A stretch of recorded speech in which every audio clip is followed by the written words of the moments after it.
Vamos a dar comienzo a esta segunda mesa redonda, por así decirlo, no es redonda, es rectangular, pero bueno, que valga. Mi nombre es Carlos Bencomo, vengo fuera de Valencia, es decir, que vengo de Canarias, en este caso de Tenerife, venimos lejos. Soy el presidente del Colegio de Graduados Sociales de Santa Cruz de Tenerife y vocal del Consejo General de Graduados Sociales de España. Y la realidad es que estoy aquí porque en el 2017, a través de un LinkedIn, un viernes a las 12 de la noche, no tenía nada que hacer, leo un artículo de Adrián Todolí, que no lo conocía. Y me pareció tan interesante que a esas mismas 12 de la noche le mando un mensaje. Por estas nuevas tecnologías, le mando un mensaje para intentar contactar con él, para traérmelo a Tenerife a dar una ponencia de economía colaborativa en el 2017. Decía Adrián Todolí antes que en el 2017 no teníamos pronunciamiento de los tribunales, y era verdad. En su ponencia se hacía referencia, en los casos de Deliveroo, de Cabify, y se hacía referencia a sentencias de los tribunales de Inglaterra y de Estados Unidos, pero no teníamos aquí pronunciamientos propios de nuestros tribunales. Miren, estamos en el 2019, lo que ha caminado o lo que ha evolucionado este derecho del trabajo. De todas maneras, utilizando nuevamente estas nuevas tecnologías, pues nada, Adrián Todolí me pidió moderar esta mesa y estar al lado, y para mí, sinceramente, es un orgullo de dos ponentes, de dos magníficos ponentes. A uno ya he coincidido con él en Fuerteventura, yo creo que es muy asiduo de las islas, ya el compañero Tarajano lo ha llamado y ha estado varias veces, y al otro no he tenido el placer, pero bueno, ya también lo llevaremos a las islas para que el clima que tenemos allá es completamente diferente al que hemos tenido hoy, aquí y mañana, y por lo tanto yo creo que también va a dar la pena. Bueno, antes de pasar a los ponentes, y como les decía antes, cuando me dijeron que moderara la mesa, y yo soy un ignorante, y perdonen por de las tecnologías, manejo lo normal, lo propio. Cuando leo la ponencia dice monitorización GPS, wear rubber, o como se diga, y yo lo primero que me pregunté es, ¿qué significa esto? ¿Qué es? Oye, yo lo digo, un ignorante, pues lo normal, ante la ignorancia nos vamos al que lo sabe todo, a Google. Y Google nos dijo que era realmente esta palabra, y entonces dije ya, oye, pues estamos siendo controlados hasta con el propio reloj que nosotros llevamos, o hasta con las propias zapatillas, porque hablaba de zapatillas que tenían un sistema de localización. Pues nada, importante la verdad, interesante esta ponencia seguramente que vamos a recibir de los dos ponentes, y después de esta pequeña anécdota en cuanto a saber el significado de esta palabra, que seguramente todos ustedes sí lo sabían, pero yo en este caso no, pues voy a explicar un poco de cómo va a ser la dinámica de la mesa. Va a intervenir en primer lugar el ponente Miguel Rodríguez Piñero, ¿vale? Estará aproximadamente unos 25 o 30 minutos, tenemos tiempo por ello porque, como habrán visto en el programa, nos falta una persona de la que le voy a trasladar la disculpa que nos ha enviado en relación a Eva María Brásquez, porque tiene un cargo actualmente ahora en la Comunidad de Madrid, es viceconsejera de Empleo y por lo tanto no puede estar en este momento hoy aquí. Ya había comunicado a Adrián Todolí esta mañana la disculpa. Como les decía, 25 o 30 minutos, vamos a hablar con el catedrático de Derecho del Trabajo, más bien de Derecho Sustantivo. Ahora pasaré a exponer un pequeño currículum de Miguel, y luego pasaremos con Carlos Hugo, que nos hablará más del derecho procesal en relación más bien por la función de magistrado que tiene. Bueno, en primer lugar, Miguel Rodríguez Piñero. Si me equivoco en el currículum, la culpa es de Google, ya lo digo ya para dejarlo claro. Licenciado en Derecho. Si sale mi padre seguro que queda mucho mejor. O sea, Pero bueno, yo ya lo adelanto, pero digo, oye, ¿de dónde saco estos datos? Pues se lo digo ya que de Google aparece todo muy clarito. Licenciado en Derecho por la Universidad de Sevilla con la especialidad de Derecho de la Empresa, doctor en Derecho por la Universidad de Bolonia, experto universitario en negociación colectiva y solución de conflictos laborales por la Universidad de Huelva. Su carrera profesional la ha desarrollado en 3 universidades españolas, entre Huelva, Carlos III y Sevilla. Tiene una amplia experiencia en la gestión universitaria, habiendo sido secretario general de la Universidad de Huelva, director de la Escuela Universitaria de Relaciones Laborales. En la actualidad es miembro del Pleno del Consejo Andaluz de Relaciones Laborales. Ha elaborado informes y estudios para el Gobierno de España, Comisión Europea y el Parlamento Europeo, y también para numerosas empresas y entidades privadas. Espero no haberme equivocado con lo que saqué en el Google. Le voy a pasar la palabra a Miguel Rodríguez y ya luego haremos la presentación del siguiente ponente. Muchas gracias. Bien, muchas gracias.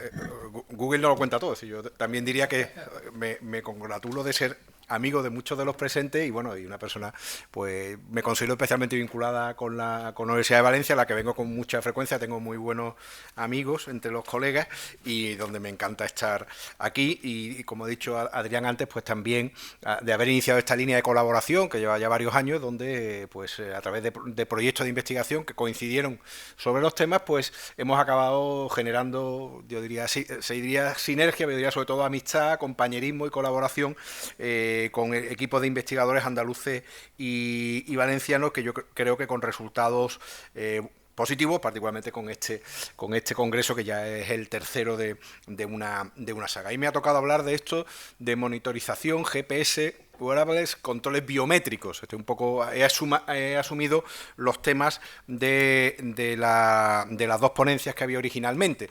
Con respecto al tema de los wearables, debo decir que estudiando esta cuestión he encontrado un poco de chistes, pero Jesús, por favor, no lo cuentes, que en castellano los informes que hay no dicen wearables, dicen ponible. ¿Ve usted? Ponible es una expresión de madre. Cuando tu madre, que eras adolescente, va a comprarte ropa y dice, niño, cómprate una chaqueta azul que es muy ponible, que te la puedes poner para las bodas, bautizos, la feria, fin de año y tal. Entonces, yo cada vez que veo ponible pienso en una chaqueta azul, porque la ponía en Sevilla, no servía para todo. Entonces, yo he estado mirando en el diccionario de la RAE y ponible significa eso. Pero creo que deberíamos intentar darle un segundo sentido a la expresión, para tener una expresión en castellano y no tener que utilizar wearables, que no solo es un barbarismo, sino es difícil de pronunciar. Te queda ahí, que parece tonto, entonces se queda un poco tonto. Entonces, por favor, no se lo cuentes a mi madre, Jesús, tú la conoces. Entonces, este es el tema de los que vamos a hablar. Voy a hacer una primera aproximación general, pero yo lo que quiero, muy breve, que es la siguiente. Viendo un informe, o un dictamen, perdón, del grupo de trabajo del artículo 29, en relación con las nuevas técnicas de control de datos y los nuevos problemas generados en los trabajadores, incidía en 3 elementos que creo que se dan perfectamente en estas 2 cuestiones que voy a estudiar, tanto en la geolocalización como en los controles biométricos. Yo estoy de acuerdo con lo que se ha dicho antes, de que no estamos hablando de ninguna novedad. Si te recuerda que el Estatuto de los Trabajadores italiano hablaba de cámaras de televisión en los años 70, es decir, que realmente no estamos hablando ni de ni la geolocalización ni los controles biométricos son estrictamente cosas nuevas. Nosotros los sevillanos empezamos a utilizar los controles biométricos en el año 1992, cuando se hizo la Exposición Universal de Sevilla. Una de las cosas chulas que hicieron nos daban una tarjeta con huella dactilar, y todos pensábamos, todos los sevillanos por lo tanto, que eso no iba a funcionar, que iba a ser un desastre, que no íbamos a poder colar a todo el mundo, y funcionaba estupendamente en el año 1992. Así que realmente estamos hablando de tecnologías bien conocidas. Y la pregunta es, bueno, ¿por qué seguimos hablando de nuevas tecnologías? Es decir, parece que no conseguimos quitarle el apartado, el adjetivo al nombre. Cada vez que hablamos de tecnologías tiene que ser nueva. Yo creo que ha habido cambios. Como ya decía, me ha llamado mucho la atención el nombre del libro que se ha comentado en la sesión de antes, de controles emergentes. Y aquí realmente tampoco ni siquiera es emergente. Lo que sí es cierto es que se está generalizando. Y eso lo pone de manifiesto este informe del grupo de trabajo. ¿Qué es lo que está cambiando? Está cambiando, en primer lugar, el precio. Lo que antes era muy caro, hoy es muy barato. ¿Cuánto costaba antes una cámara de vídeo y cuánto cuesta ahora? La camarita que compras por 10 euros y te la pones aquí encima. Eso es lo que está generalizando el uso, eso es lo que está generando el problema. En segundo lugar, estamos llegando a una situación de cuasi invisibilidad. Es tan ubicuo, está en todas partes, que tú ya realmente no lo ves. Pasa con los carteles. Es decir, cuando la primera vez que ves un cartel con una cámara de televisión diciendo que te están grabando, a ti te llama la atención y lo ves. Cuando tú ya lo ves por todas partes, es que no lo ves. La percepción ya no está en esa percepción. Y en tercer lugar, la tercera novedad respecto a estas tecnologías, que es problemática, es que es un elemento que está contribuyendo a esa ruptura de la frontera entre lo profesional y lo personal. Eso que es un elemento básico, esencial del derecho del trabajo, que muchas veces es tan evidente, era tan común, que nunca lo hemos estudiado como una realidad, pero yo creo realmente una de las grandes funciones históricas del derecho del trabajo es haber separado a la persona del trabajador, aunque tendemos a decir lo contrario, que decimos el trabajador sigue siendo persona, sí, pero la vida de la persona, de la vida del trabajador, uno de los grandes logros históricos del derecho del trabajo ha sido que sean absolutamente separados. Y eso se está perdiendo también con el uso de las nuevas tecnologías, como vamos a ver.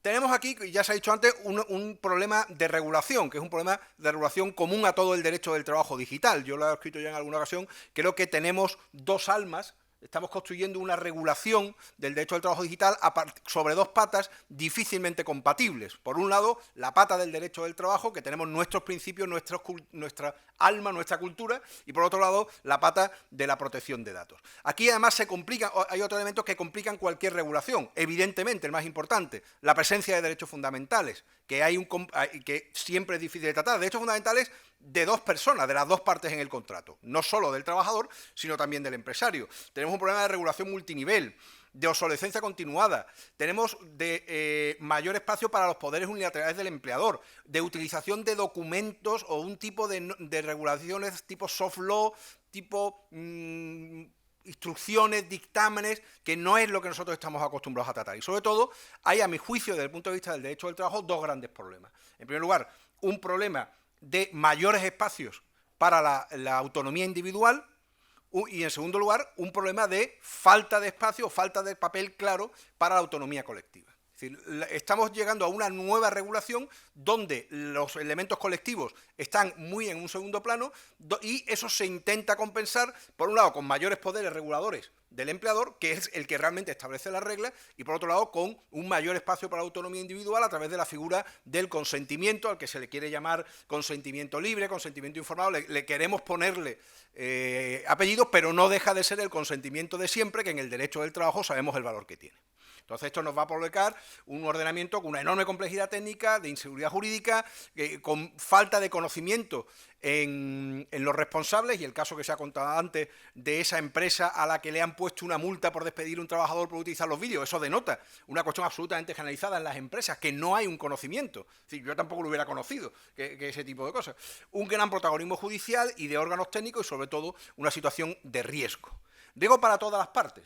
Riesgos de lesión para los derechos de los trabajadores, pero también riesgos organizativos para las empresas, inseguridad jurídica. Realmente estamos en una mala situación normativa. Pareciera que la aprobación de la Ley Orgánica de Protección de Datos, etcétera, etcétera, etcétera, debo decir, cuando estaba revisando las transparencias, que cada vez que la citaba ponía las siglas distintas, es decir, LOPP, ya me perdía, ya no sabía si hay una G. Bueno, no me hagan ustedes mucho caso al respecto. Pensábamos que eso hubiera sido una buena ocasión. Era una norma, una ley orgánica con un nombre muy ambicioso, prometía mucho, y sin embargo, como ya hemos visto antes y lo vamos a ver ahora, la situación no ha mejorado tanto como seguramente tendría que haber hecho. Eso es un problema serio. Respecto a los controles biométricos, aquí también los que nos gusta el cine tenemos esas imágenes, ¿no?, del control por huella digital y el malo que le corta la mano a uno, o la película aquella que le arrancan el ojo, lo ponen en un bolivic y con eso van abriendo todas las puertas con los controles oculares, ¿no? Eso da un poco de grima hablar de los controles biométricos. La definición tenemos ahí dos, una que da el Reglamento General de Protección de Datos y otra la Agencia Española de Protección de Datos. Lo más importante, son más de los que parece. Tendemos a identificarlos solo con partes del cuerpo, y hay que entender que también hay, digamos, los que se refieren conductuales, los que refieren a forma de comportarse. Es decir, tú puedes identificar a una persona por la forma de andar. Yo a todo esto debo decirles que es lo que he leído, es decir, yo no sé si se puede y nunca lo he visto hacer, pero por la forma, igual que, bueno, si ustedes lo piensan, tú puedes ver de espalda a una persona e identificarlo. Pues por lo visto las máquinas lo hacen perfectamente. La forma de sentarse, la forma de tal. Luego hay cosas que no se sabe muy bien qué son, por ejemplo los movimientos del ratón, que las empresas que te controlan cuántas veces le das al ratón, cuántas veces le das a la tecla, pues parece que no es solo una cuestión de tiempo o de frecuencia, sino que también hay maneras de poder identificar a la persona por la manera de hacerlo. Eso lo he leído también, ya eso me lo creo menos, pero bueno, puede ser bastante amplio. ¿Qué ventajas tienen? Por lo visto son muy seguros. El índice de seguridad en algunos es bastante fiable. El del más generalizado, que es el de las huellas dactilares, es bastante seguro, es bastante rápido por eso, y es bastante cómodo de utilización. Por eso se está generalizando, no solo en las empresas, sino en general, en cualquier lugar donde tú tengas una entrada de mucha gente, pero quieras tenerla asegurada, tipo gimnasio, tipo colegio, donde tú tengas una entrada de gente, con la manera más rápida de controlar la entrada de mucha gente es a través de este tipo de dispositivos, ¿no? En mi gimnasio lo tienen y bueno, menos mal que la huella no cambia nada a lo largo del tiempo. Dice, pues yo, como voy cada 2 años, si fuera a lo mejor un control visual, pues no me identificaría, ¿no? Pero bueno, parece que la huella está aguantando, ¿no? Pero bueno, los riesgos son también evidentes, podemos controlar totalmente a las personas, intrusión, disolución de fronteras entre lo laboral, realmente es bastante, los riesgos son bastante claros. ¿Cuáles son los problemas prácticos que tenemos que ver a la hora de problemas prácticos? Primero, ¿qué información obtenemos? Obtenemos la presencia, buscamos el movimiento, tenemos distintas cuestiones. ¿Cómo la obtenemos? ¿Qué se hace con la información? ¿Cuál es el papel de la persona cuyos datos se obtienen? Y sobre todo una cuestión que yo creo que las empresas españolas todavía no son conscientes de ello y que desde el punto de vista ya lo estamos viendo que es importante, es la existencia de alternativas. En el mundo de la empresa uno busca opciones. Aquí tiene que buscar opciones y tiene que buscar alternativas. Cuando estamos hablando de derechos fundamentales y sobre todo de derechos relacionados con la protección de datos, siempre tienes que ver, bueno, ¿esto me sirve para lo que yo quiero? Sí. ¿Puedo hacer lo mismo de otra manera?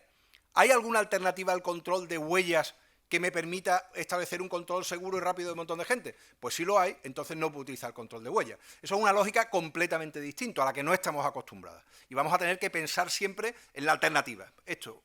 Vamos a tener que tener siempre varias cosas sobre la mesa. No es la manera más lineal de pensar que se tiene muchas veces en las organizaciones productivas. Y esto es lo que va a dar problemas en muchas ocasiones, ¿no? La calificación de los controles biométricos son como una categoría especial de datos personales, datos, si ustedes quieren, especiales, sensibles, protegidos, se les llama de muchas maneras, pero está claramente allí, pero incluso hay una habilitación a los estados para que hagan una regulación más estricta de estos controles biométricos. Bueno, estas cosas que son ya bastante conocidas, me las voy a saltar y voy a decir alguna cosa con respecto a la geolocalización, que era el otro tema del que tenía que hablar. Yo creo que la geolocalización en la práctica está muy generalizada, las estadísticas, los datos te dicen que en Estados Unidos, pues toda la gente que mueve vehículos, pues el 50 y tantos % están geolocalizados, es una práctica muy antigua, esto también tiene que ver con las películas, en la ciencia ficción desde hace mucho tiempo se habla de este tipo de cuestiones. El problema es que es una actividad, que es un elemento que se ha convertido esencial en ciertas actividades. Y mientras que en otros elementos estamos hablando de control, la geolocalización no es necesariamente un instrumento de control. Puede serlo, pero puede ser un instrumento de seguridad. O puede ser un instrumento para controlar otras cosas que no son a los trabajadores. Ese es el caso claramente de los vehículos. Tú quieres saber dónde está tu camión. Lo que pasa es que al saber dónde está el camión, sabes dónde está el trabajador. Con lo cual, ahí se plantea un problema, y ya lo dijo el grupo de trabajo del artículo 29 hace tiempo, con mucho más voluntad que eficacia, pues nadie le ha hecho ni caso, que los instrumentos de geolocalización de vehículos no tienen que servir jamás para controlar a los trabajadores, tienen que servir para controlar a los vehículos. Yo, algún amigo que tengo alguna empresa de transporte me ha llevado a su sala de control, me ha enseñado el mapa de Europa y me ha dicho dónde están los camiones, y además no me dice dónde están los camiones. Ahí está Manolito, ahí está Pepito y ahí está Francisco. Bueno, pues esto es la realidad, pero teóricamente no tenían que hacer. Hay dos categorías, hay, digamos, varios supuestos, cada uno distinto. Uno, muy generalizado, el seguimiento de dispositivos móviles, localización de vehículos, y luego están los ponibles. Los ponibles son una cuestión. Junto a ello, yo me gustaría hacer una referencia a un supuesto particular de mecanismo de geolocalización, que es el relacionado con los medios que son propiedad del trabajador, los BIOT, el Bring Your Own Device. ¿Qué pasa con los aparatos que son tuyos, pero tú en tu propio teléfono cargas una app de la empresa, en teoría, porque así un día puedes hacer cosas desde tu casa, no te problema, pero a su vez se convierte tu propio teléfono en tu instrumento de geolocalización. Por no decir lo que ocurre con los riders, algo que aquí hemos tratado en esta misma sede hace algún tiempo, que el núcleo del negocio, el elemento esencial es la geolocalización de los riders. Pero ahí no es que las propias decisiones que va a tomar el algoritmo van a depender exclusivamente de la geolocalización, de dónde esté ubicado el trabajador, a través del teléfono móvil del propio trabajador. Con lo cual, eso nos lleva también a situaciones un poco paradójicas. Bien, la geolocalización puede tener distintas finalidades: el control de la prestación laboral, la presencia, la producción, incidencia en el trabajo. Y eso algunos organismos, no españoles, pero de otros países lo han estado estudiando. ¿Qué ocurre si la geolocalización identifica que estás corriendo demasiado? ¿Te puede servir? ¿Puede poner una alerta para incumplimiento de normas de tráfico? La geolocalización tiene una función muy importante en la seguridad del trabajador y en la seguridad de los medios de producción, también en la seguridad del tráfico. Si usted controla, igual que hay unos tacógrafos, pues puede haber también unos mecanismos para controlar la velocidad, pero claro, ya empezamos a ver otro tipo de cuestiones. ¿Puede servir la geolocalización para controlar las bajas laborales? Si te llega la información, una persona que está de baja y lo ves que está en el gimnasio a través de la geolocalización, ¿puedes utilizarlo? Evidentemente no, pero quiero decir, usos posibles están ahí. ¿Puede utilizarse como una forma de controlar la actividad o el activismo sindical? ¿Puede identificarte que se están haciendo reuniones? En principio no debiera, no digo que no se pueda. Estoy diciendo las posibilidades técnicas que te permiten son muy amplias. Y en última instancia es un mecanismo de intimidación.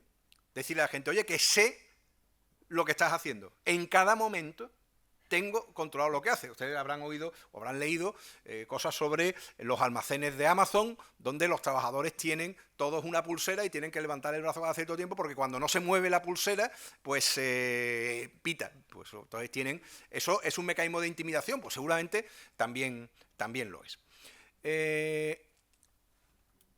Ahí, digamos, se ha producido una construcción, voy a saltarme alguna cosa, una construcción progresiva.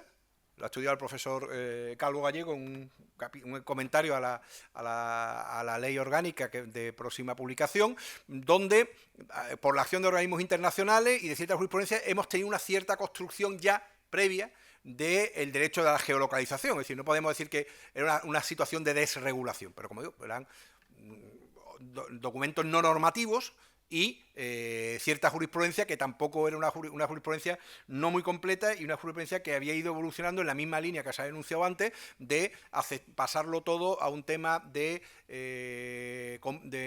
conocimiento, a un tema de aceptación, y separándose de el equilibrio, la contraprestación entre derechos. Entonces, cuando se aprueba el artículo 90, un artículo específico sobre geolocalización sería bienvenido.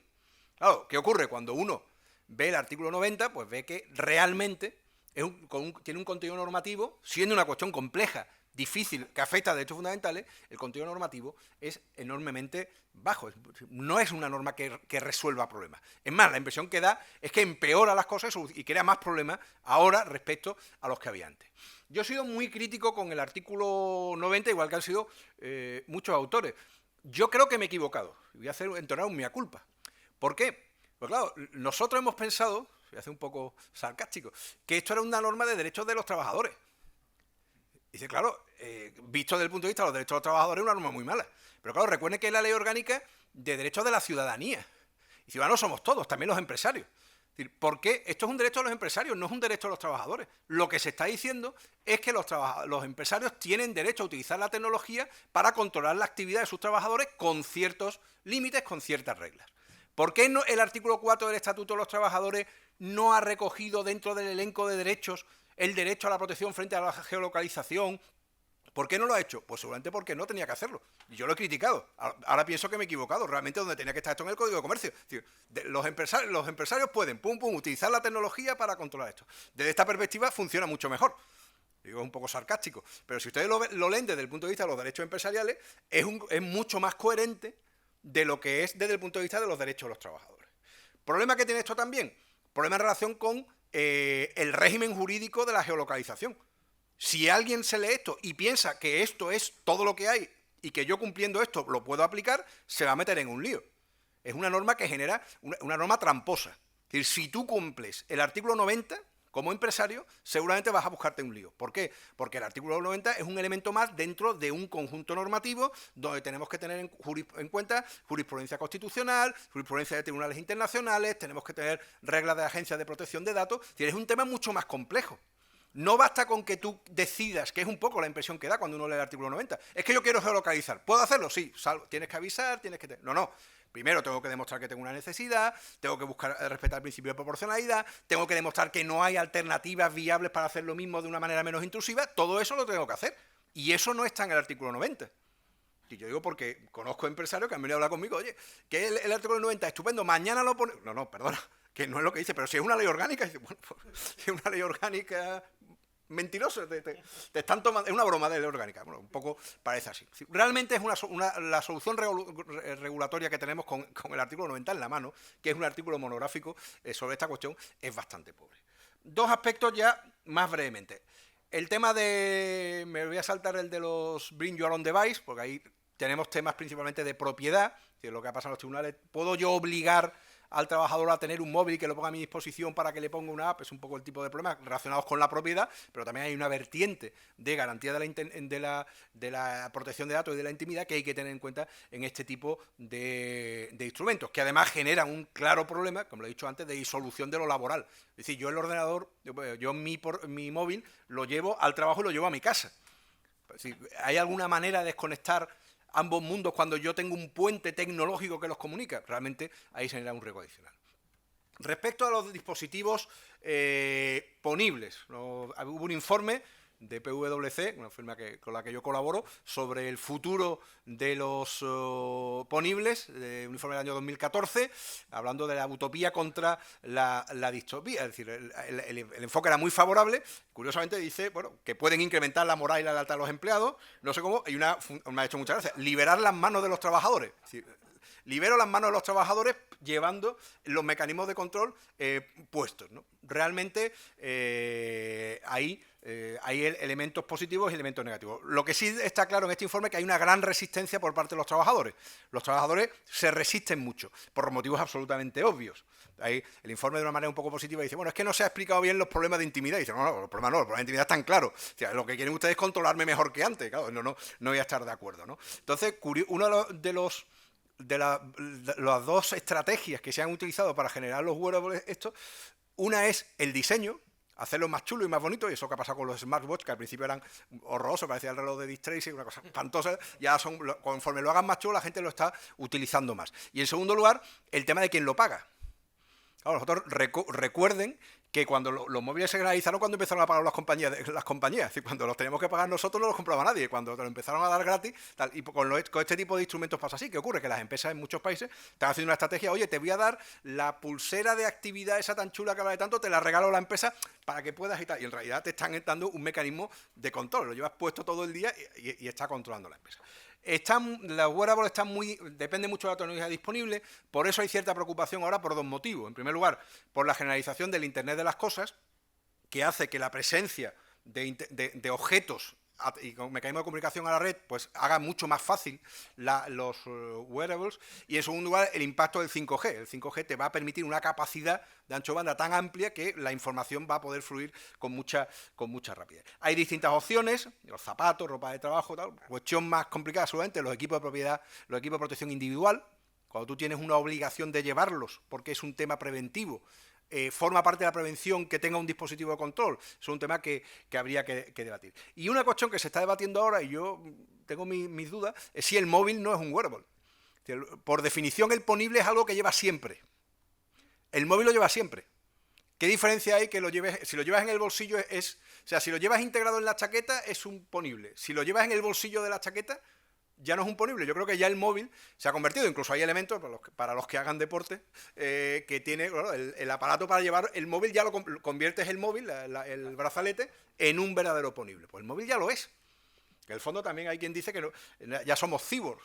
Los cyborgs era un organismo al que se le añadían unas capacidades tecnológicas. Bueno, yo las tengo. ¿Qué más da que el móvil lo lleve por dentro o por fuera? Yo llevo un ordenador todo el día encima, lo llevo por fuera.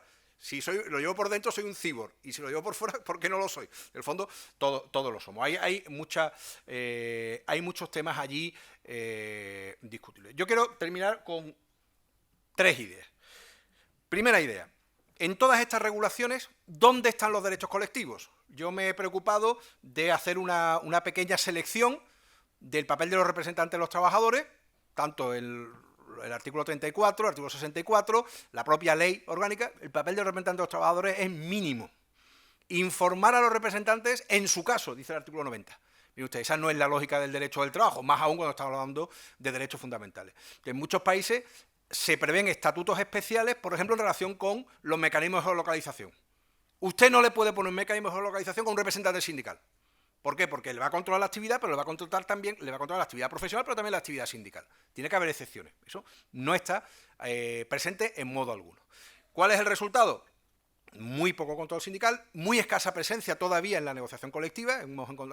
Hay algunos convenios colectivos que lo hacen, pero ya metemos, algunos lo hacen, como el convenio colectivo de la industria química, con una calidad regulatoria, realmente se resuelve el problema, pero hay otros que empiezan, y yo me temo que va a ocurrir en muchos casos, lo que nosotros llamamos los palmeros, ¿no? Esta cláusula, que sí, que la pone, que queda bonito, que dice que habrá que cumpliremos, en materia tal se cumplirá la ley, o que copie el artículo del estatuto, como ocurre en temas de empleo, en temas de prevención, en temas de derechos sindicales, en temas de género, donde tenemos, digamos, la parte sustancial, el que baila y el que canta, que es salario y jornada de trabajo y régimen disciplinario, y todo lo demás son los palmeros, ¿no? Que están ahí acompañando en el tablado, pero que le quitas uno y no pasa nada. Y parece que empiezan a introducir este tipo de cláusulas sin ningún contenido normativo, tautológica, declarativa, y eso no es una buena solución, porque eso no es resolver, es perder la oportunidad de resolver exactamente los problemas. Otra cuestión, el consentimiento. Lo dice el grupo de trabajo del artículo 29, el consentimiento no es válido en el ámbito de las relaciones de trabajo y tenemos un derecho de la protección de datos basado en el consentimiento.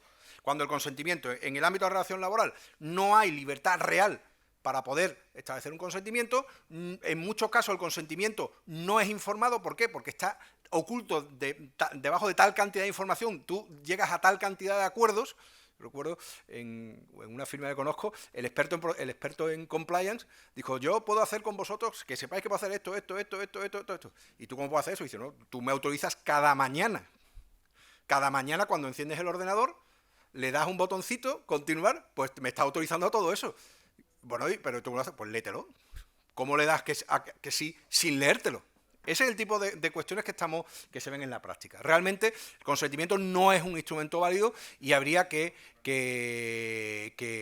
replanteárselo. Me tengo que saltar Bien, una cuestión respecto al registro de jornada. El registro de jornada, a mi juicio, expresa muy bien la contradicción entre las dos almas o las dos patas del derecho digital del trabajo. ¿Por qué? Porque la Agencia de Protección de Datos y un montón de organismos internacionales regulan de una manera el control de la huella dactilar. Por ejemplo, no tiene que quedar constancia, no tiene que haber registro. Si hay registro es una vulneración de la protección de datos porque es innecesario. Y por otro lado, te vas a la ley, te vas a las directrices de la Inspección de Trabajo y te dice que tiene que haber un registro.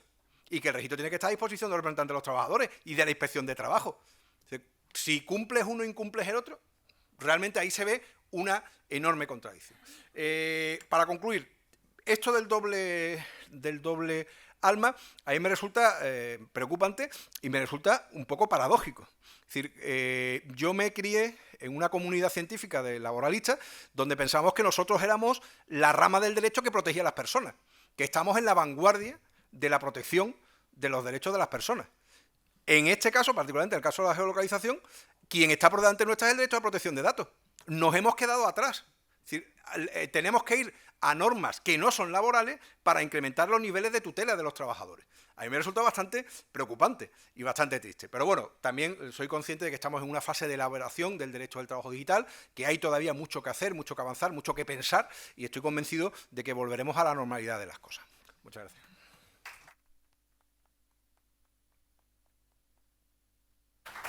Muchas gracias, Miguel. Magnífica ponencia y yo creo que ha pivotado, y desde mi punto de vista, en un tema que yo creo que ha dado luz y que seguramente saldrá en la reflexión que van a hacer ustedes sobre la desconexión realmente digital, que poca regulación hay, pero que realmente a través de esos medios de control tendrá que empezarse a legislar. Vamos a dar paso al siguiente ponente, que es Carlos Hugo Preciado Domenech, magistrado de la Sala de lo Social, y como les dije antes, pues nada, voy a hacer una pequeña referencia a su currículum. Vuelvo a repetir, Carlos, si me equivoco le echamos la culpa a Google. Licenciado en Derecho, que comienza con 25 años mientras trabajaba como conserje y concluye los estudios de la UNED. Ejerce la abogacía como letrado laboralista y penalista para varios sindicatos y a la vez prepara la oposición a través del turno libre para la judicatura, entrando en el cuerpo en el año 2005. Su primer destino fue en el juzgado mixto número 1 de Valls y posteriormente a los 3 años pasa al juzgado de violencia sobre la mujer de Reus. Obtiene la especialidad en el orden social en el año 2011 y desde ese momento trabaja en la Sala de lo Social del Tribunal Superior de Justicia de Cataluña. Es premio extraordinario de doctorado y premio extraordinario de fin de máster, autor de 17 o más, seguramente, porque cuando estuve viendo esto seguramente tendrás algunas más, monografías publicadas en editoriales de prestigio, especialista en derechos humanos, relaciones laborales y derecho penal, redactor o asesor externo en diversas revistas jurídicas, analista de jurisprudencia, y hay una cosa yo creo que ambos ponentes tienen. No sé cómo sacan tiempo para la vida personal y laboral, la verdad. Pero bueno, yo creo que eso es un denominador común que tienen ambos ponentes aquí. Bueno, pues ya le voy a pasar la palabra en este caso ya al magistrado y tu turno cuando quieras, Carlos. Muchas gracias, Carlos.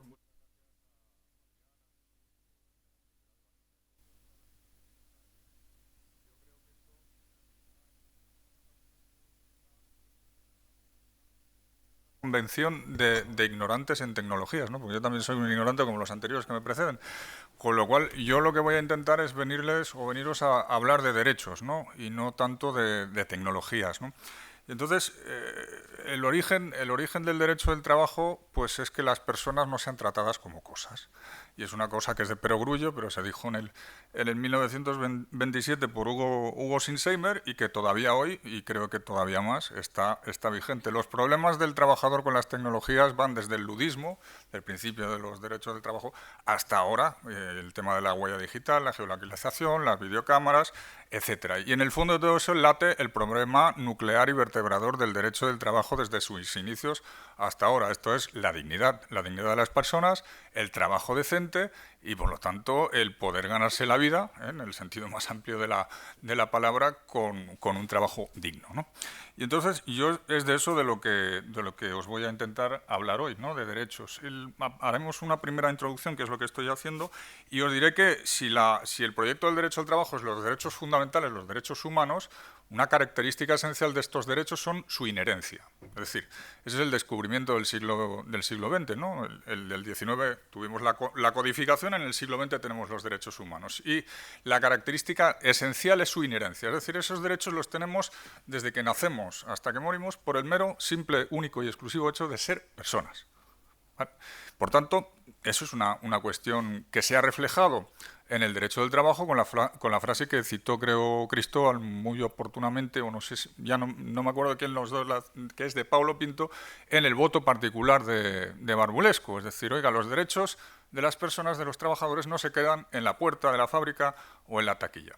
Y esta inherencia como carácter esencial de los derechos, en una de las pocas cosas que acierta la Ley Orgánica de Protección de Datos, es que la contiene. La contiene en el artículo 79, cuando dice, oiga, los derechos y libertades consagrados en la Constitución y en el resto de tratados internacionales y convenios suscritos por España, pues son aplicables en Internet. Esto, que parece de perogrullo, también es muy importante porque revela que la inherencia del derecho fundamental, del derecho humano del trabajador, no se queda ya en la puerta de la fábrica, sino tampoco en la pantalla del ordenador o en el teclado del ordenador. La trabajadora lleva sus derechos siempre de forma inherente, como una suerte de piel jurídica. Y eso es muy importante. Y es muy importante porque en el mundo globalizado en que tenemos, donde podemos decir el habeas data es el antiguo habeas corpus de hoy, es decir, oiga, ¿dónde están mis datos? ¿Quién tiene mis datos? ¿Quién está tratando mis datos? ¿No? Pues esta es la semilla del derecho digital de la dignidad en el entorno digital, ¿verdad? Lo que sí sorprende, o quizá no tanto, es una tendencia, yo creo que ya marcada, de toda la normativa de protección de datos española desde el 92, después en el 99 y ahora, ya sin excusa, con un reglamento muy potente comunitario, con la normativa de 2018, ¿verdad? Y es la atomización, yo creo que no casual, de las relaciones laborales. Es decir, el derecho colectivo en la Ley Orgánica de Protección de Datos está ausente. Se habla de la negociación colectiva, se habla mal, se habla de los derechos de participación en consulta y información de los representantes de las personas trabajadoras, se habla incoherentemente de estos derechos y además pues todo eso se hace cuando más se necesita en el entorno digital que esos derechos colectivos acompañen a los trabajadores también en Internet y en las relaciones laborales, ¿no? Esto será una primera parte. Vamos a hablar del régimen jurídico sustantivo y la jurisprudencia, lo que decimos los tribunales, mejor que peor, en una primera parte, y luego hablaremos de la problemática procesal, porque todo este resurgir o todo este nacimiento de los problemas tecnológicos en el ámbito de las relaciones se está traduciendo en una dinámica procesal que va increciendo y que gira fundamentalmente sobre qué tipo de prueba y cómo se propone la prueba electrónica, cómo introducimos en juicio la prueba electrónica, que hace referencia a los medios de prueba, y otra problemática previa que hace referencia a las fuentes de prueba, es decir, cómo obtenemos las pruebas, por tanto, la doctrina sobre la ilicitud de la prueba. La doctrina sobre la ilicitud de la prueba, que yo cuando ejercía de abogado, pues era algo que si decías, te miraba el juez, arqueaba la ceja y te decía, ¿qué me está diciendo usted? Que la prueba es nula. Ya le diré yo en la sentencia, ¿no? Pero que ahora, con el tema de las tecnologías digitales, pues es una cosa que tenemos y que los laboralistas tenemos que incorporar de sectores del ordenamiento que tienen mucho más campo trillado con esto, como es el penal.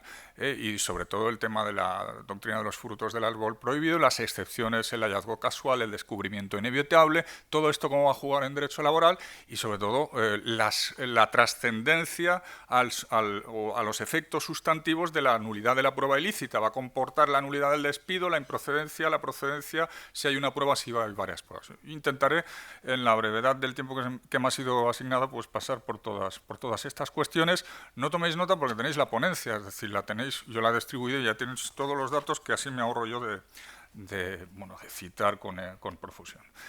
Bien, empezando por los GPS, los wearables, los controles biométricos en la nueva ley. Pues bien, el régimen jurídico de los datos de localización no es nuevo, no es una novedad de la Ley Orgánica de Protección de Datos, ¿no? Ya lo teníamos en la directiva, está mal puesto, 2002/58, que definía los datos de localización como cualquier dato tratado en una red de comunicaciones electrónicas que indique la posición geográfica del equipo terminal de un usuario de un servicio de comunicación electrónica disponible para el público. Y eso en nuestro ordenamiento, ¿cómo está transpuesto? Está transpuesto en el artículo 64b del Real Decreto 424/2015, que da idénticamente la misma definición de datos de localización, definición que luego fue aceptada por la Agencia de Protección de Datos y tenéis un informe también relacionado ahí del 2009. Pues esos son los datos de geolocalización. ¿Y qué nos dice la nueva ley? Pues nos dice eso, ¿no? Dice, los empleadores podrán tratar los datos obtenidos a través de los sistemas de geolocalización para el ejercicio de las funciones de control de los trabajadores. Si es empresario 1, se queda con esto y ya corre a poner los datos, o sea, la geolocalización a todos los trabajadores. Yo quiero saber dónde están todos. Bueno, tenemos que seguir leyendo. Y al final del artículo, del primer párrafo del artículo nos dice, siempre que, y aquí vienen las rebajas, siempre que estas funciones se ejerciten dentro de su marco legal y con los límites inherentes al mismo. Misteriosa expresión que trataremos de desentrañar y que vamos a decir o avanzar ya que esos límites inherentes al control del empresario son los que han sido siempre los derechos fundamentales de los trabajadores, su contenido esencial y el principio de proporcionalidad.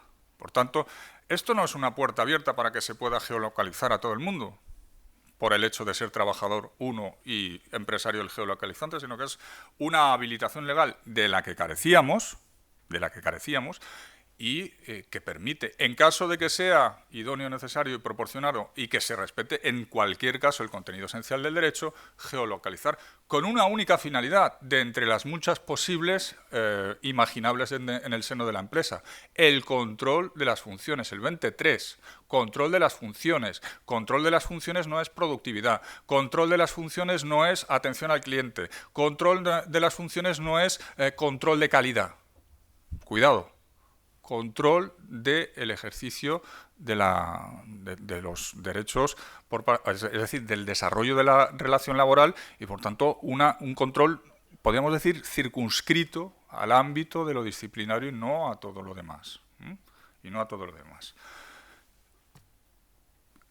¿Qué dice en segundo lugar? Dice, con carácter previo, habrán de informarse de forma expresa, clara e inequívoca a los trabajadores y trabajadoras, empleados públicos, etcétera, acerca de la existencia, características de estos dispositivos, y también deberán informarles acerca del posible ejercicio de los derechos de acceso, rectificación, etcétera.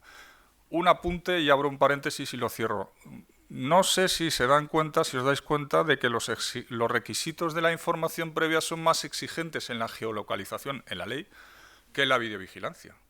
Lo son. Y ahora veremos que esto es una metida de pata del legislador. Y luego veremos por qué. Pero ahí lo dejo apuntado. En segundo lugar, la ley introduce un nuevo artículo 20 bis del Estatuto que dice, oiga, todo esto del control de dispositivos digitales, geolocalización, videovigilancia, se regulará por lo que dice la normativa de la ley, la normativa de protección de datos. Por tanto, hay una clara remisión del Estatuto en su nueva redacción a lo que es la Ley de Protección de Datos. Y esa misteriosa expresión de realizar los controles, sean de geolocalización, videovigilancia, esta expresión se repite en todos los artículos, al marco legal y los límites inherentes. Pues esos son el contenido esencial del derecho afectado. La ley obsesivamente habla de la intimidad, pero la geolocalización puede afectar a la intimidad y afecta directamente a la protección de datos. La biovigilancia puede afectar a la intimidad, a la protección de datos y a la propia imagen, si luego se difunden las imágenes sin consentimiento. O puede ser discriminatoria también, ¿por qué no? Puede afectar a un género respecto del otro, si solo se proyecta respecto de un género, o si las medidas perjudiciales se adoptan, aunque de manera aparentemente neutra, respecto de un género en relación o en proporción con el otro.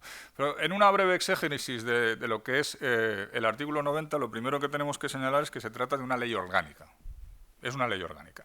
¿Y eso qué quiere decir? Que desarrolla un derecho fundamental, el derecho fundamental a la intimidad y a la protección de datos de los trabajadores.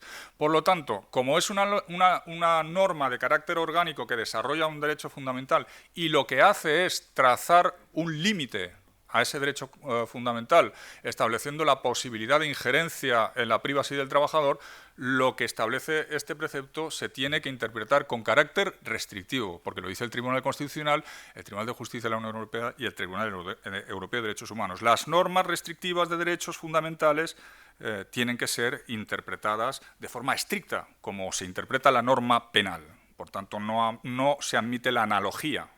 Es decir, si dice geolocalización, no otra cosa, aunque sea parecida. ¿Vale? Y eso es muy importante. En segundo lugar, la finalidad se limita al control de la actividad laboral.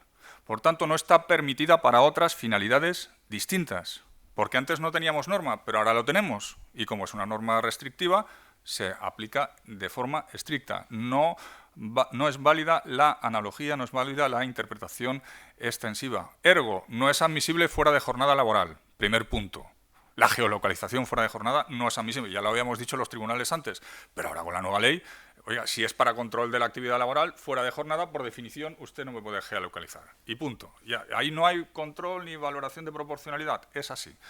En segundo lugar, la información, la calidad de la información. La información que se tiene que proporcionar no es un formalismo. Es el contenido esencial del derecho a la protección de datos. Sin información no hay protección de datos. Y cuando una ley establece unas garantías, se tiene que cumplir. Esa información tiene que ser expresa, clara, y a diferencia de la videovigilancia, no tiene que ser una información concisa en un cartelito. Aquí están todos geolocalizados por motivo de seguridad. No, tiene que ser una información inequívoca, Quiere decir que eso de para actos ilícitos, lo que decía Cristóbal, ¿ilícito qué? ¿Ilícito penal, ilícito civil, ilícito laboral? Eso es equívoco. No, tiene que ser para una finalidad concreta. Y así lo dijo ya antes la Agencia de Protección de Datos en el informe 193/2008. ¿Y qué es lo que dicen los tribunales europeos? Porque claro, en el ámbito del Consejo de Europa tenemos fundamentalmente la privacy en el artículo 8, que es un artículo ya que con el tiempo y la antigüedad del convenio se ha convertido en una devoradora de derechos, y es un artículo de contenido pantagruélico, es decir, ahí está desde el derecho al permiso parental, en el artículo 8 del Convenio de Derechos Humanos, hasta el derecho a la protección de datos, pasando por el derecho de visitas o por el derecho al secreto de las comunicaciones. Es decir, el artículo 8 del Convenio Europeo de Derechos Humanos es muchísimo más amplio que el 18 de nuestra Constitución, ¿no? Pero entonces, en cualquier caso, ¿qué es lo que ha dicho el Tribunal Europeo? Pues en el primer caso que se pronunció sobre geolocalización, en la de 2 de septiembre de 2010, caso Uzun contra Alemania, se trataba de un supuesto de vigilancia de un terrorista, o un presunto terrorista, y que se le instaló un geolocalizador en un vehículo de un amigo con el que tenían controlado que iba bastante. Le acusaron de asesinato y una de las pruebas fundamentales fue la geolocalización que situaba a ese vehículo precisamente cerca del lugar de la muerte de la víctima y en un momento aproximado. ¿Qué es lo que dijo aquí el Tribunal Europeo de Derechos Humanos? Dijo, hombre, en primer lugar, geolocalizar es una injerencia en la privacidad. Es decir, saber dónde está uno en cada momento, en la definición que hemos dado de geolocalización, incide en la privacidad, con independencia de dónde esté, o sea, de lo inconfesable, del tugurio lúgubre y nocturno en que se haya introducido, ¿no? Eso es igual, el saber dónde está es ya afectante a la privacidad. Lo demás sería intimidad probablemente, y en algunos casos honor. Pero bueno, el caso es que en Uzun contra Alemania ya identifican el Tribunal Europeo de Derechos Humanos la geolocalización como ingerente. Luego da un paso más en el segundo de los casos en que el Tribunal Europeo de Derechos Humanos se pronuncia sobre geolocalización. Caso Benfaiza contra Francia. Aquí dice dos cosas que son de interés. También era un caso penal de seguimiento con balizas, etc. Y dice, primero, no es lo mismo y no es tan ingerente en el derecho a la privacidad la geolocalización como la videovigilancia o la grabación de sonidos. Es menos ingerente. ¿Por qué? Ahora lo veremos. Y en segundo lugar, algo que nos tendría que llamar a la reflexión. La geolocalización en el caso Benfaiza fue nula, y así lo acordó el Tribunal Europeo de Derechos Humanos, porque Francia no tenía una norma previa habilitante para geolocalizar en investigaciones penales. Y aquí en España hemos geolocalizado en el ámbito laboral con unas alegrías y sin norma, porque lo único que teníamos era el 23 del Estatuto de los Trabajadores, y ya me dirán qué tiene eso que ver con la geolocalización. Nada. Funciones de control de la actividad laboral, pero ahí no se habla para nada. La primera en derecho laboral es el artículo 90. Por tanto, esto sobre la preexistencia de una ley clara, expresa, precisa e inequívoca que regule el ámbito de ejercicio del derecho a la privacidad en materia de geolocalización, España ha estado huérfana hasta la Ley 318. Y, mea culpa, los tribunales hemos ido admitiendo todo esto sin plantear claramente una cuestión, como proponía Cristóbal acertadamente en el caso de la videovigilancia, una cuestión de constitucionalidad. Oiga, ¿nosotros podemos geolocalizar sin habilitación legal en el ámbito laboral? En el ámbito penal sí, porque ya la Ley 1315 introdujo el 588 quinquis de la Ley de Enjuiciamiento Criminal, donde se prevé la geolocalización y cómo se regula. Bien, y el tercero de los casos es el caso Brotherwatch y otros contra Reino Unido, donde también se introduce un matiz. Entonces, el resumen de estas tres sentencias del Tribunal Europeo de Derechos Humanos se puede formular así, ¿no? Primero, la geolocalización es una injerencia en la vida privada, pero de menor intensidad que la videovigilancia y la vigilancia por medios acústicos. Y esto, cuidado, porque esto nos llevará a concluir la incongruencia y la incoherencia del legislador español cuando en los derechos de información y consulta exige lo mismo para videovigilar que para geolocalizar. Dice, ¿cómo? Pero ¿no resulta que es más ingerente la videovigilancia que la geolocalización? No lo digo yo, lo dice el Tribunal Europeo de Derechos Humanos. Así es. Y segundo, ¿por qué es más ingerente? Porque la videovigilancia y la audiovigilancia tienen aptitud para captar informaciones sobre conductas, opiniones o sentimientos que la geolocalización no puede captar. Por tanto, por eso es más ingerente, así de sencillo. Los gestos de la cara, lo que dice uno, si uno llora o no llora, la geolocalización no lo capta. Es menos ingerente en el derecho a la privacy. Y eso, ¿qué es lo que ocurre? Que el último de los matices que introduce el Tribunal Europeo de Derechos Humanos es que dentro de la geolocalización es más ingerente la geolocalización de cualquier dispositivo en tiempo real, es decir, que yo tenga a alguien que sepa por dónde está circulando ahora, que la obtención con autorización judicial de los datos de geolocalización ya registrados anteriormente.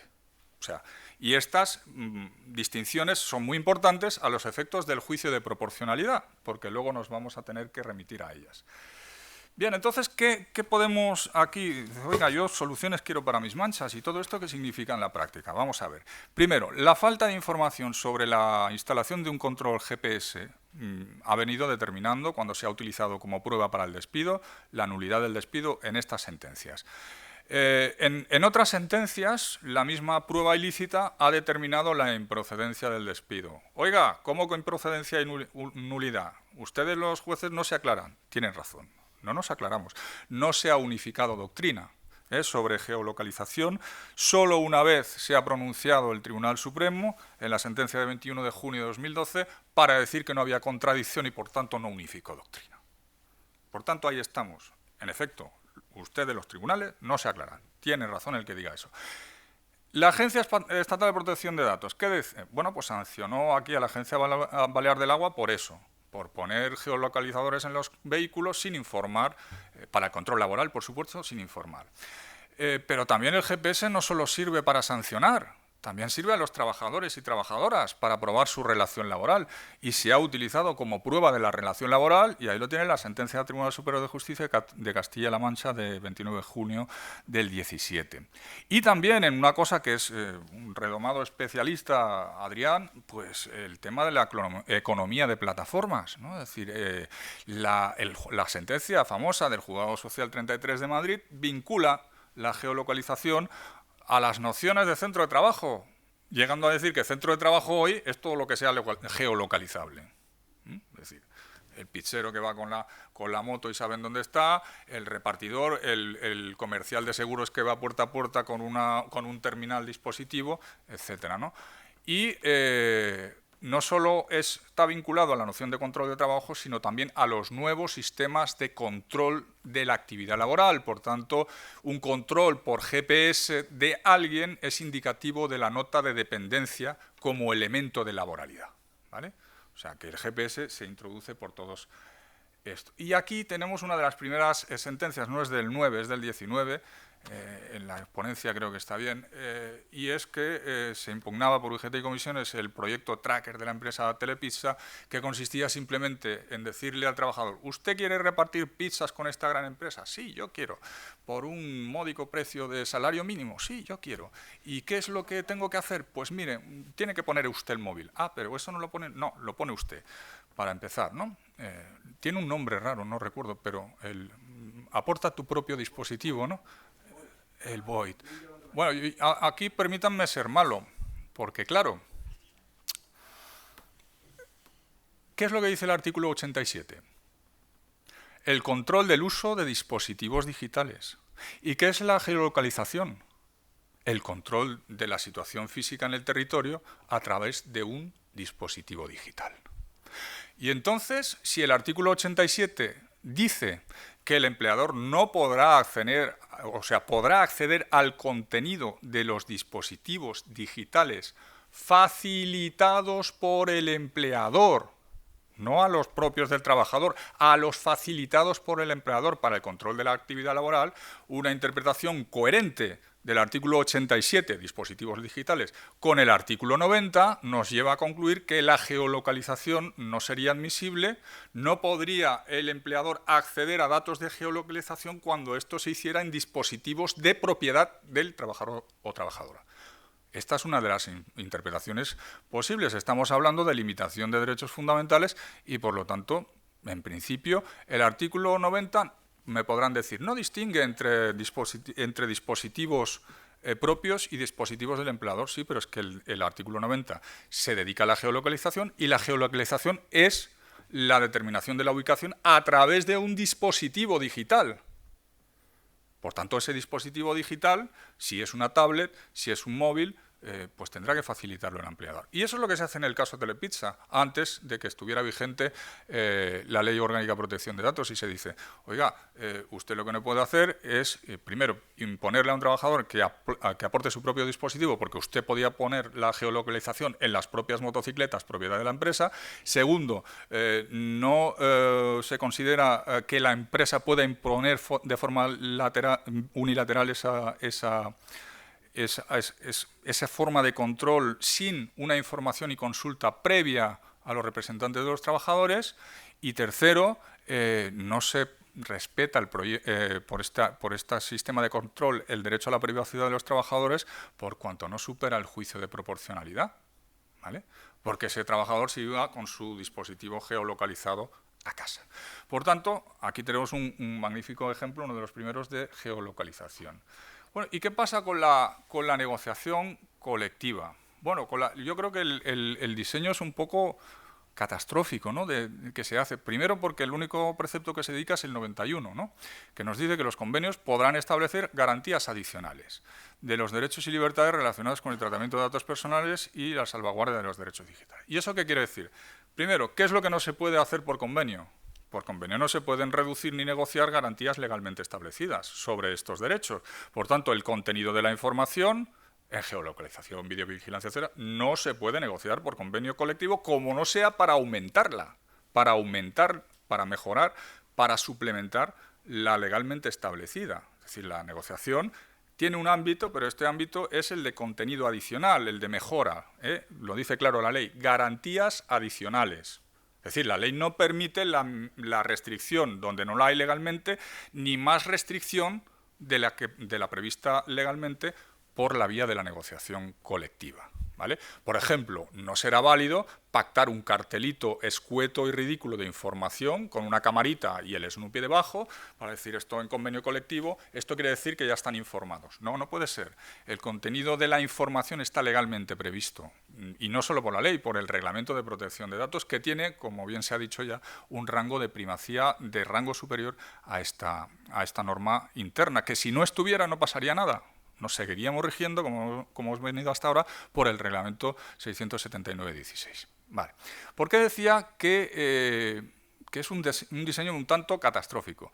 Pues aquí tienen un poco el diseño que hace la ley. Primero, se diseña como una participación de los representantes de los trabajadores y trabajadoras en materia de derechos digitales, partiendo de, primero, una política de la empresa que tiene que trazar en materia de dispositivos, videocámaras y geolocalización, que se modula por los derechos de información y consulta. Y luego el 91 dice, y además pueden meter garantías adicionales, ¿no? Pero no establece una gradación de estos derechos, a mi entender, coherente. Veamos, la información, que es dentro de la consulta y participación el derecho mínimo. Información es pasar datos. Oiga, le informo de esto, se acabó. Eso es la información. Artículo 64 del Estatuto, Directiva 2002-14, si mal no recuerdo, y artículo 27 de la Carta de Derechos Fundamentales, ¿no?, cuando estemos en marco de derecho unitario. Pues bien, la información se da en los casos de videovigilancia, o sea, el derecho de participación más débil, que es la información, se da cuando la forma de control es más ingerente, como ha dicho el Tribunal Europeo de Derechos Humanos. Y en la geolocalización, aquí equipara, en cuanto a derechos de información y consulta, dos grados que son totalmente diferentes de injerencia en el derecho fundamental. Videovigilancia, mucho más ingerente, y geolocalización, mucho menos ingerente. Sometidos única y exclusivamente a la información y que se pueden negociar garantías adicionales. Eso es lo que es. Segundo, audiencia, ya es un paso más. La información es pasar datos, la audiencia es pasar datos y escuchar al otro, ¿no? La audiencia, en el caso de desconexión digital. Cuidado, que el de desconexión digital es mucho más, y aquí quizás sí que es coherente la ley, porque, a ver, desconexión digital es, primero, tiempo de trabajo, intimidad, derecho a la igualdad de género, conciliación, etcétera, etcétera, y prevención de riesgos laborales. Por tanto, ahí hay mucha más implicación de derechos fundamentales. Y el grado mayor de participación de los representantes de los trabajadores y trabajadoras se da en el uso de dispositivos digitales, donde la ley impone no ya la información o la audiencia, sino la consulta. La consulta. Por tanto, obligación de sentarse, de proponer, de escuchar, de negociar. No hay obligación de llegar a un acuerdo, pero hay que consultar. Y consultar es más que la audiencia, y la audiencia es más que la información. Los derechos de información y participación son como las matrioscas rusas, ¿no? La consulta sería la más grande, que se comería a la audiencia, que se comería a la información. Y cada una implica la anterior. Es decir, no hay consulta sin audiencia, ni audiencia sin información. Todo esto aderezado con la posibilidad, como decíamos, de mejora por convenio colectivo. Los wearables, bueno, primero, no tienen un régimen jurídico. Por tanto, la obtención y tratamiento de datos con dispositivos vestibles irá en función de lo que hagan. Oiga, que es una bodycam. Bueno, pues artículo 87. Es que además me geolocaliza. Bueno, pues artículo 87 y artículo 90. Y es que además, yo puedo entrar ahí y entrar en Internet, y es un dispositivo digital fantástico. Se lleva el pack entero, 87, 89 y 90. Y si se lo lleva usted para casa, 88, desconexión digital. ¿Vale? O sea, los wearables van a tener el régimen jurídico en función de los dispositivos que incorporen y de lo que hagan esos dispositivos. Por eso os lo pongo aquí. Ahora bien, cuidado con los wearables porque muchas veces incorporan o detectan datos de salud o biométricos. Lo que usted ha andado, lo que usted, las calorías que ha quemado o las que no ha quemado, etcétera. Todo esto son datos biométricos. Entonces esos datos, cuidado porque ya estamos hablando del artículo 9 del reglamento y son datos especialmente sensibles que el principio general es que su tratamiento está prohibido. Y ahora vendrá alguien y me dirá, no, pero es que en el 9.2 permite el tratamiento de datos especialmente sensibles en aquellos casos en que sean necesarios para la ejecución de un contrato. Fantástico. Pero miren, la necesidad para la ejecución de un contrato, y luego lo veremos, es una necesidad en concreto para ejecutar ese contrato con esas prestaciones y en ese momento. Porque si no, llegamos al absurdo de que, como es necesario para ejecutar el contrato, pues es proporcionado. Oiga, será necesidad concreta, ¿no? Es decir, yo, por ejemplo, la jornada laboral. Yo tengo que controlar la jornada laboral porque hay una ley, el 34.9, que lo dice, ¿no? Vale. Por tanto, es necesario que controle la jornada. Y entonces que puedo ya por eso mismo implantarle un chip intracutáneo a todos los trabajadores para saber cuándo pasan por la rueda. Hombre, es necesario, yo tengo que controlar la jornada, ya, pero no es necesario en el caso concreto. Pueden llevar una tarjeta, pueden, pues qué sé yo, llevar como se llevaba antes, un carnet de identidad y una persona en la entrada controlando. Puede grabarlos una cámara que pasan por ahí cada tal. O sea, hay muchos medios menos intrusivos. Por tanto, cuidado con la necesidad en sentido abstracto, ¿verdad? Más cosas. Los datos biométricos y el control horario. Esto ha generado una polémica, vamos terminando ya, una polémica, pues bueno, bastante grande. Y yo un poco resumo aquí el estado de la cuestión. El 34.9 os dice que hay que controlar la jornada laboral. Antes de la Ley de Protección de Datos, había varios informes de la Agencia Estatal de Protección de Datos que decían que se podía controlar con huella. ¿De acuerdo? Pero era antes de que la huella digital pasara a ser un dato biométrico, cosa que ocurre por primera vez con el reglamento 679/16. Ahora, esos informes están desfasados. Se aceptó incluso por la doctrina del Tribunal Supremo, por la Sala Tercera, pero ¿qué es lo que hay ahora? Y voy resumiendo mucho y me remito a la ponencia. Tenéis ya un primer pronunciamiento de la Agencia Catalana de Protección de Datos, el dictamen 6318, sobre control horario mediante huella digital. Y dice lo que es lógico. Es decir, no se puede controlar por huella digital así como así. ¿Por qué? Primero, porque es un dato biométrico, especialmente protegido. Por tanto, se exige una necesidad en el caso concreto. Ejemplo, ¿es válido el control de huella digital para entrar a fichar en el Mercadona? Yo lo encuentro, lo siento, desproporcionado. ¿Es válido el control de huella digital para entrar a fichar como personal especializado en el reactor nuclear de Vandellós? Hombre, pues ahí sí, porque tienen que ser 3 los que entren y tenemos que saber quiénes son. Incluso es válido el control de huella digital para acceder a datos especialmente protegidos. Por tanto, es un control de necesidad concreto. Y seguimos ya, se me ha ido el tiempo, lo siento mucho, prueba electrónica, cómo introducimos todo esto de las TICs en el proceso. Aquí tenemos un problema, ¿no? Porque le llamamos prueba electrónica, pero prueba electrónica la legislación no sale. No está ni en la LEC, ni está en la ley reguladora, ni está en ningún lado, excepto en la exposición de motivos que la tenéis ahí de un Real Decreto del 99. Aparte de eso, ¿qué es la prueba electrónica? Toda información obtenida a partir de un dispositivo electrónico medio digital que sirve para adquirir convencimiento sobre la certeza de un hecho o acto controvertido en el proceso. ¿Cómo las catalogamos a efectos de régimen jurídico para meterlo dentro del proceso y proponerlo como prueba? Puede ser un documento electrónico, pueden ser medios de prueba audiovisuales que tienen el régimen del 382 y 383 y puede ser medio de prueba informático, que es el artículo 384. Y dice, ¿ya está? No, tenemos el mayor cauce de entrada en el proceso de prueba electrónica es la prueba electrónica innominada, la que contempla el artículo 299.3 de la ley cuando dice cuando por cualquier otro medio de prueba no expresamente previsto en el apartado anterior, es decir, interrogatorio, parte documental, pericial, testifical, reconocimiento judicial, cuando por cualquier otro medio podamos introducir un dato de relevancia en el proceso. Y el artículo 87.2 de la Ley Reguladora de Jurisdicción Social hace un llamamiento al juez de lo social, y eso lo tenéis que exigir. Lo tenéis que exigir de los jueces. ¿Por qué? Porque en el proceso laboral tenéis el recurso de suplicación, solo valen documentos y periciales. Por tanto, el juez, al admitir los medios de prueba cuando sean innominados, se tiene que pronunciar de cómo los admite, si como documento electrónico junto a reconocimiento judicial, si como pericial informática acompañada de testifical, si como reconocimiento de dispositivo acreditado en acta, si como documento privado de certificado de contenido de una web, lo tiene que decir el juez, porque luego os va a servir para suplicación. Y ya termino con esto, el tema de la prueba ilícita.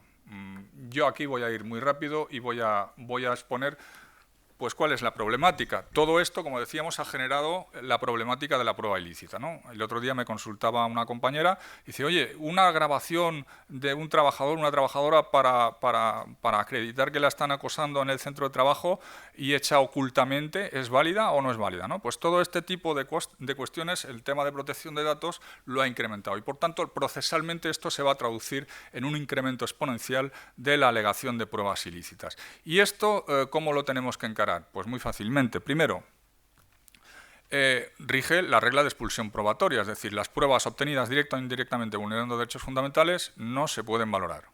Artículo 11.1 de la Ley Orgánica, 287 de la LEC y 90.2 de la Ley Reguladora de Jurisdicción Social. Eso es así y es muy claro. ¿Qué pasa? Que hay pruebas directas e indirectas. Las indirectas son las obtenidas no directamente, pero vulnerando. Ejemplo de libro clásico. Videovigilancia no informada y visualizada por un guardia de seguridad.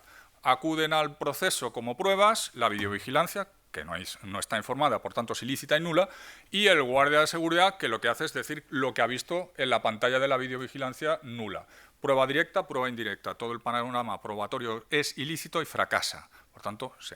Y aquí una cosa que nos está alegando en el proceso laboral son las excepciones a la regla de exclusión probatoria, que ya lleva mucho juego en el proceso penal, pero que nosotros vamos por detrás. Por ejemplo, la buena fe, el hallazgo casual, la fuente jurídicamente independiente o el descubrimiento inevitable. Y ahí tenéis una bonita sentencia, el caso Esbetina contra Eslovenia del Tribunal Europeo de Derechos Humanos. Y el último problema de prueba ilícita, que ya, y con esto concluyo, es la calificación del despido o de las medidas de carácter disciplinario adoptadas en función de un panorama probatorio donde exista prueba ilícita. No hay unificación doctrinal, no la hay. Veréis unos TSJs que dicen improcedencia del despido, otros que dicen nulidad. Y hay tres posturas. La postura de la incomunicación, la postura de la irradiación y la postura intermedia. La postura de la incomunicación quiere decir que la ilicitud de la prueba no se comunica a lo que es el despido. Así y en general. Por tanto, una prueba ilícita, el único efecto que tendría es procesal, no se valora. Por tanto, si no se ha aprobado el despido, improcedente.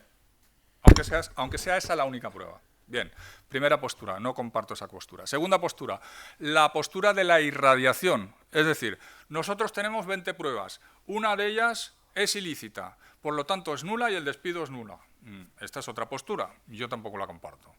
Y la última, que es la postura, digamos, aristotélica, la del término medio, es la siguiente, que es la que además hemos adoptado en la sentencia del Tribunal Superior de Justicia de Cataluña, el 14 de mayo del 19, y que va en la línea de lo que dice López Ribalda. Es decir, hay tres opciones. Una, si tenemos una única prueba del despido, vamos a centrarnos en el despido, y esa prueba es ilícita, el despido es nulo, porque es un despido conforme al 55.5, producido con vulneración de derechos fundamentales. Y la sentencia 196-2004 del Tribunal Constitucional, el caso de la trabajadora de Iberia que le quitan un análisis de orina y lo utilizan para detectar drogas cuando no estaba previsto para eso.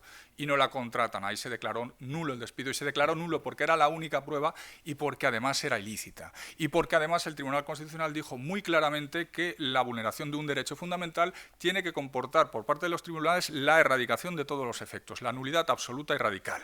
Por tanto, si hay una única prueba del despido y esta prueba es ilícita, el despido es nulo.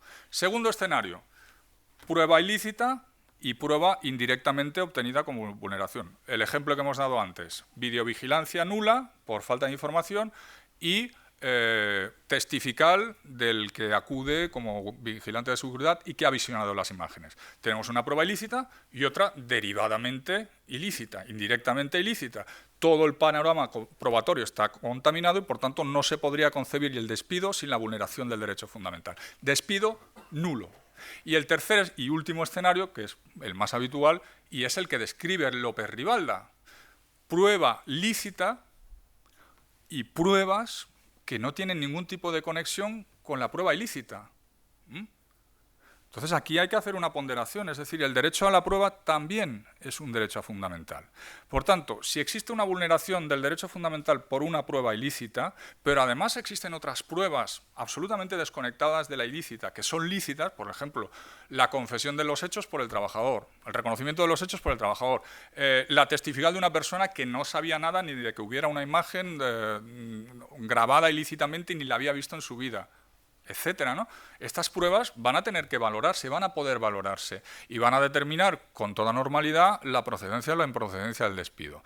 ¿Y entonces va a quedar impune la vulneración del derecho fundamental? No, si se ha producido una vulneración del derecho fundamental con la obtención de prueba y el despido resulta ser procedente o improcedente, porque esa prueba no se ha valorado, pero otras sí, porque eran valorables, el trabajador o trabajadora o la persona afectada por la vulneración del derecho fundamental podrá acudir a otro proceso de tutela de derechos fundamentales y decir, oiga, indemníceme porque usted me grabó sin informarme cuando yo estaba en el lavabo. Y vale, usted me despidió con otras pruebas, pero usted también me vulneró el derecho fundamental. Por tanto, que se declare que me vulneró el derecho fundamental e indemníceme por los daños correspondientes con el proceso del 182 y siguientes de la Ley Reguladora de la Jurisdicción Social. Esa es la solución que aplicamos en la sentencia que os digo, de 14 de mayo del 2019, donde citamos la doctrina contradictoria que existe de varios tribunales, y era un caso, pues además bastante corriente, es decir, trabajador que trabajaba en una gran superficie donde existían cámaras de una tercera empresa que tenía contratada la vigilancia de seguridad. La cámara graba un ilícito laboral, el vigilante de seguridad se lo dice al empresario y el empresario le despide en base a esos hechos. Claro, primero, el trabajador no tenía información de la existencia de la cámara. Segundo, la cámara no era de su empleador. No podía videovigilarle un tercero, salvo que el empleador hubiera reconocido y firmado un contrato de responsabilidad en el tratamiento de datos y de encargado de tratamiento de datos, y esa cesión de datos, en caso de haberla, la conociera el trabajador. El trabajador no sabía absolutamente nada, sabía que había una cámara ahí porque la veía. Pero esa cámara no era de su empresario. Entonces nosotros acordamos, como era la única prueba era esa, acordamos la nulidad del despido, ¿vale? Porque no se podía hablar. Y con eso concluyo ya, no sé si me he pasado de tiempo, Carlos, y gracias por vuestra atención. Vamos a pasar, muchas gracias, Carlos, también magnífica ponencia. Vamos a pasar ahora al turno de palabra. Aquí. Ahora. ¿Me dejáis un bolito? Sí, no, gracias. Bueno, buenas tardes. Buenas tardes a todos. Soy Olga García, de la Universidad Pablo de Olavide, y quería plantearle una pregunta y también agradecerle la magnífica intervención al magistrado, Preciado Domenech. La pregunta es sobre si el criterio que ha comentado de la sentencia de la Audiencia Nacional de febrero de 2019 sería aplicable también a las aplicaciones que tienen los trabajadores en el teléfono móvil para registrar el cumplimiento de la jornada y fichar a través de su teléfono móvil particular la entrada y salida del centro de trabajo. Muy bien. Bueno, que yo sepa no se nos ha planteado. En principio, se está utilizando un dispositivo que no es propiedad del empleador. Por tanto, en principio, por el artículo 87 no habría una legitimación para acceder al contenido del dispositivo. Me dirán, hombre, es que ha firmado el consentimiento.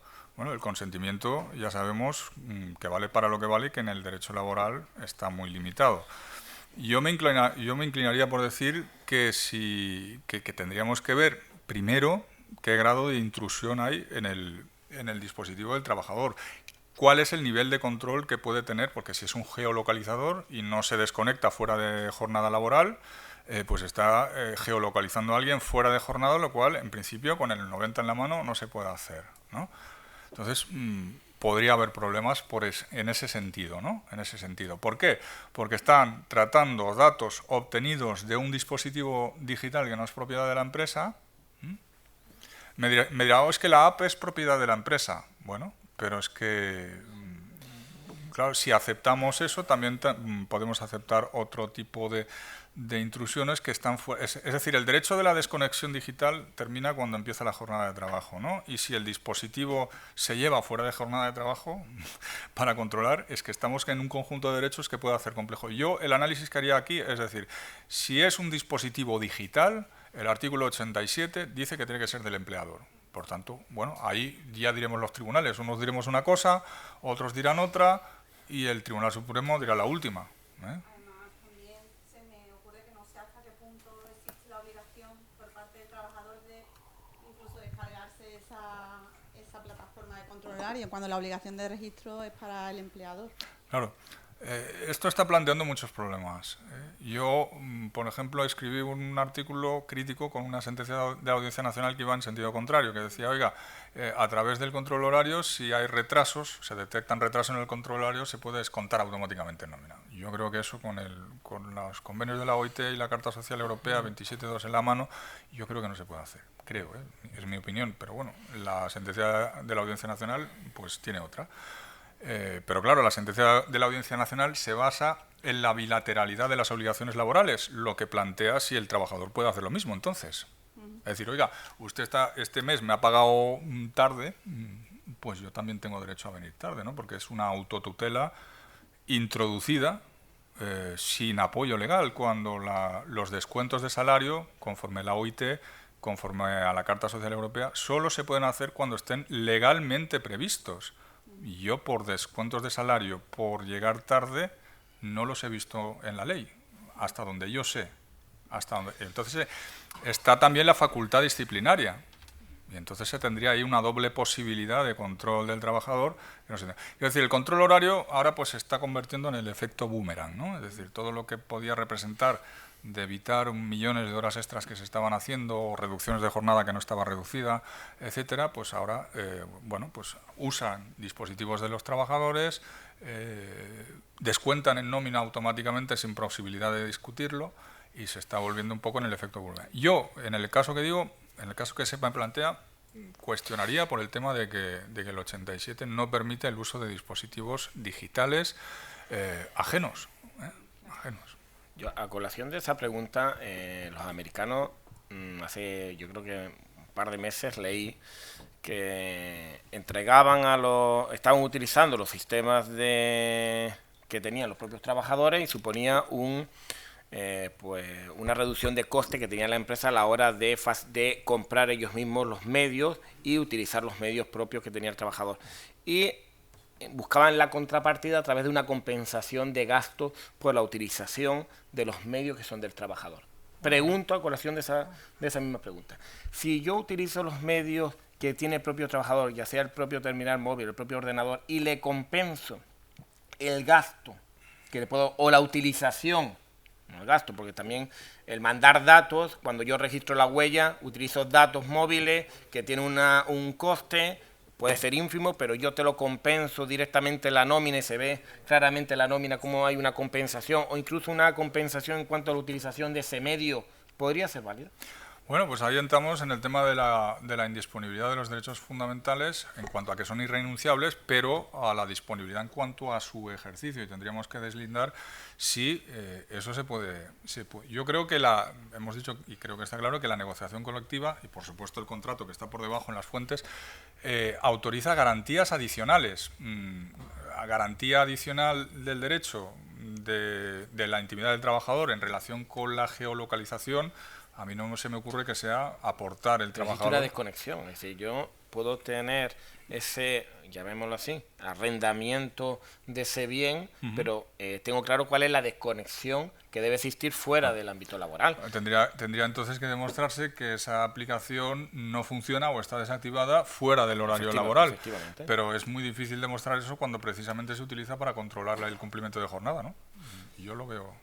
Porque, claro, si controlas el cumplimiento de jornada, ¿cómo se activa? O sea, pero lo que ocurre también es que en este tipo de cosas, y en Estados Unidos se ha producido el problema, es los riesgos que tú asumes cuando pones a disposición tus propios medios. Tú dices, bueno, es que el primer argumento, nadie se compra un móvil para dar cumplimiento a esta obligación, porque todo el mundo lo tiene. Entonces, bueno, meterle una app y 4 datos, eso tampoco te supone un coste, pero claro, en cuenta que los posibles incumplimientos, el tráfico de datos que se genera responsabilidad a dos partes. Es decir, uno de los grandes problemas con el Bring Your Own Device es que eso no exonera al empleador de la responsabilidad. Si tú estás utilizando tu propio teléfono para determinadas cuestiones y estás vulnerando la legislación de protección de datos, la responsabilidad es del empleador. El problema no es solo la app, es que te dan unas instrucciones precisas sobre cómo utilizarlo. Y tú tienes que utilizar tu móvil de acuerdo con las instrucciones que te dan. Tienes que descargarte unos mecanismos de protección. Es mucho más allá que la mera disponibilidad.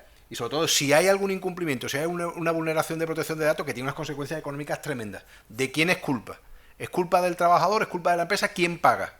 ¿Qué consecuencias contractuales puede tener ese incumplimiento cuando son tus propios medios para hacer cosas de la empresa? Mucho más complicado que todo eso. Una pregunta, había un compañero primero. Ahora ya después, Cristóbal, y ya después. Ok. El compañero. Sí. Hola, buenos días. Yo como abogado voy a tratar de ir a la versión práctica procesal. La primera de todas era, me generaba dudas sobre la posibilidad de acumulación en el procedimiento de despido, el posible análisis individualizado de la vulneración de derechos fundamentales. Es decir, planteo la nulidad del despido, subsidiariamente la improcedencia y subsidiariamente la improcedencia, la procedencia con vulneración de derechos fundamentales y por lo tanto única y exclusivamente solicitar la tutela por parte del juzgado de una indemnización sin necesidad de tener que acudir a un nuevo procedimiento, que en Barcelona estamos a 6 meses cada procedimiento desde la interposición de la demanda hasta el juicio. Eso para saber si procesalmente es posible, ¿no? En una demanda de despido pedir la procedencia, pero además la vulneración de derechos fundamentales. Y punto número 2, sobre la geolocalización de vehículos en los que se ha limitado por contrato a su utilización únicamente y exclusivamente cuando existe jornada de trabajo, si es posible ampliar esa geolocalización a los fines de semana, festivos y momentos extemporáneos a la relación de trabajo, precisamente porque es la única forma de controlar que el uso de ese medio productivo sea el correcto. Y si en virtud de esa geolocalización se puede o no se puede despedir al trabajador con causas procedentes. Muy bien. Intento, si me permitís, responder las dos. Esta cuestión que planteas de la acumulabilidad, yo soy favorable a que sí. ¿Por qué? Porque del 26.2 de la Ley Reguladora de la Jurisdicción Social y del 182 o 184, no recuerdo, se impone el conocimiento de los despidos con vulneración de derechos fundamentales a través de un procedimiento específico. Entonces, eso dependerá del caso concreto, ¿no? En muchos casos, si la vulneración del derecho fundamental es en la obtención de las pruebas del despido, pues evidentemente la nulidad del despido será una opción procesal válida. En estos casos se puede plantear el petitum como tú propones? Yo creo que sí. ¿Por qué? Porque estás diciendo, oiga, el despido es nulo por vulneración de derecho fundamental en la obtención de prueba. Subsidiariamente, improcedente o procedente, pero en todo caso planteo, como ha habido vulneración de derecho fundamental y además esta vulneración está vinculada con el despido, pues yo planteo que me dé una indemnización. No te plantearías ese problema si me dijeras despido y cantidad, ¿verdad? Lo verías prácticamente acumular. Entonces, ¿por qué no cantidad cuando esa cantidad deriva de la vulneración de un derecho fundamental? Yo lo veo acumulable, yo creo que sí. Pero hay que estar a los casos, ¿no? Hay que estar a los casos y al caso concreto. Es decir, y después, en muchos supuestos, te vas a encontrar que la vulneración del derecho fundamental la descubres en el momento procesal de proposición o práctica de la prueba. Es decir, cuando accede la grabación del trabajador haciendo esquí, gimnasia rítmica y halterofilia un fin de semana que estaba de baja por lumbalgia, ¿no? Vale. Pues eso te lo encuentras en el juicio. Si te lo encuentras en el juicio, evidentemente no es el momento procesal oportuno de acumular nuevas pretensiones. Ha precluido. Eso no te quita que luego puedas plantearlo. Es decir, eso será válido en los casos en que la prueba ilícita la conozcas de antemano, que no será lo habitual, cabe decir además, ¿eh? Pero yo creo que sí, sí, sí. Ayer se nos planteó un caso de acoso y despido, ¿no? O sea, una situación continuada de acoso laboral que termina como último acto el despido y se acumula acoso, despido. Hay algunos jueces que lo que están haciendo es decir, no, como no son acumulables, si no hay despido porque es una válida extensión del contrato de trabajo, pues yo no resuelvo sobre la cuestión del acoso, ¿no? Yo creo que sí se tiene que resolver, porque si hay una continuidad en la actuación del empresario que tiene como último acto el despido, aunque luego no se pruebe que ese fue un despido y sea una válida extensión de la relación temporal, la vulneración de derecho fundamental como pretensión válidamente acumulada a pinitio litis subsiste y por lo tanto se tiene que resolver en virtud del elemental deber de congruencia y de tutela judicial efectiva. Lo contrario sería una incongruencia ex silentio u omisiva, ¿no? A mi entender. Muy bien, Cristóbal.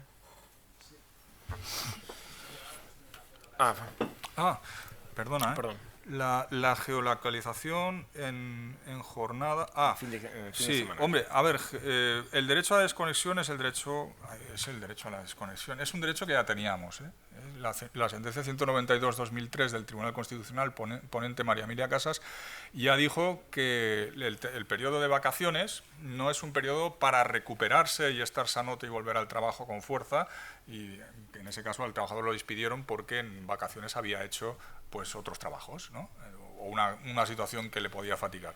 Bueno, entonces el periodo de no trabajo es periodo de no trabajo y por tanto toda injerencia del empleador en ese periodo de no trabajo se tiene que mirar a la luz del artículo 90 y de los principios de proporcionalidad. Que el medio es de la empresa y que se lo deja al trabajador. Bien, pues estarás adoptando o tratando datos personales de un trabajador fuera de su jornada de trabajo. Por lo tanto, te pueden decir que conforme a la ley en la mano, eso es desproporcionado o innecesario y que además no hay una habilitación legal porque es para control de la actividad laboral. Y si es para control de la actividad laboral, es para control del tiempo de trabajo. La actividad laboral se desarrolla durante el tiempo de trabajo, no fuera del tiempo de trabajo, salvo que lleguemos a esa concepción que se mantenía en esta sentencia de que el trabajador está permanentemente a disposición, ¿no? Permanentemente. Con lo cual, podían plantearse problemas, yo creo que sensatamente sobre esa posibilidad. Cristóbal. Sí, bueno, tiene que ver, mi intervención tenía que ver con esta pregunta que se ha hecho. Ya aprovecho en la segunda. Hay una sentencia muy reciente del Tribunal Superior de Justicia de Asturias. El GPS, cuando está fuera de jornada, se tiene que desconectar automáticamente. Es un principio de ley de la seguridad en el trabajo, principio de primacía de las medidas colectivas. Fuera de la jornada el GPS se desconecta y si no se desconecta es ilegal y hay una sentencia de Cataluña del 2013 en esa línea. Eso no tiene demasiadas vueltas de hoja. Me interesa mucho esta cuestión que has planteado porque estoy de acuerdo con lo que has dicho, pero yo no sé si has hablado recientemente con tu presidente de sección porque mantuvimos un debate muy interesante en las redes sobre este tema. Claro, dos cosas. Uno, ¿cuál es el efecto? Porque voy a ir si el derecho fundamental, porque no hay todavía ni una sola sentencia en este país que la haya concedido. Yo planteo que para mí la posición intermedia es justamente esta. Independientemente de la calificación, ahora voy a eso, del despido, si hay una vulneración de derechos fundamentales y la jurisprudencia por fin ya ha asumido que existe una indemnización automática, 183, tiene que haberla. Por tanto, sea procedente, improcedente o medio pensionista, la indemnización procede de manera automática. Ahora bien, cuestión distinta es la procesal, que es el debate que manteníamos.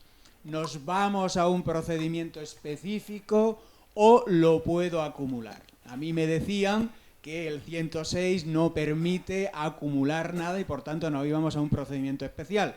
Yo entiendo lo que tú, pero además en aplicación del derecho comunitario, no se olvide una cosa, estamos ante una materia de derecho comunitario y aquí la jurisprudencia dice principio de efectividad de la tutela. Si usted puede obtener la tutela plena en un procedimiento, no puede ir usted a 2 o a 3 procedimientos. Por tanto, creo que esta era una buena vía práctica para los abogados. Oiga, la calificación es lo mismo, pero si hay una vulneración de derechos fundamentales, me lo tienen que resarcir.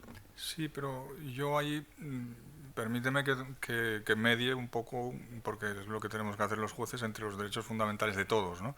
Y entonces ir a un proceso con una prueba y sin que nadie haya planteado la pretensión de indemnizatoria, si esa pretensión, tú lo que planteas es que se pueda plantear en el momento del juicio. No, yo lo que estoy, creo que eso lo que estoy diciendo es que el abogado y la abogada cumpla con su papel.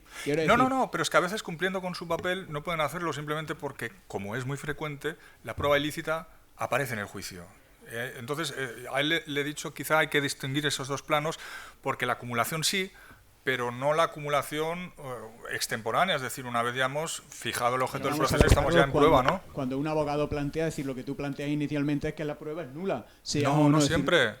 Vamos a ver, si a ti te llevan a juicio con un despido, una medida, y una de las pruebas, aunque no sea la única fundamental, es la prueba tecnológica, regla elemental del abogado, la abogada es que tiene que pedir la nulidad, aunque le diga al juez que no hay nulidad. Por lo tanto, tú ahí ya vas planteando en tu demanda que la prueba es nula. Luego lo será o no lo será. Completamente. Como piden la nulidad, por lo tanto no hay sorpresa, como piden la nulidad por vulneración de derechos fundamentales, tú le dices a su señoría, oiga, usted me lo califica de nulo.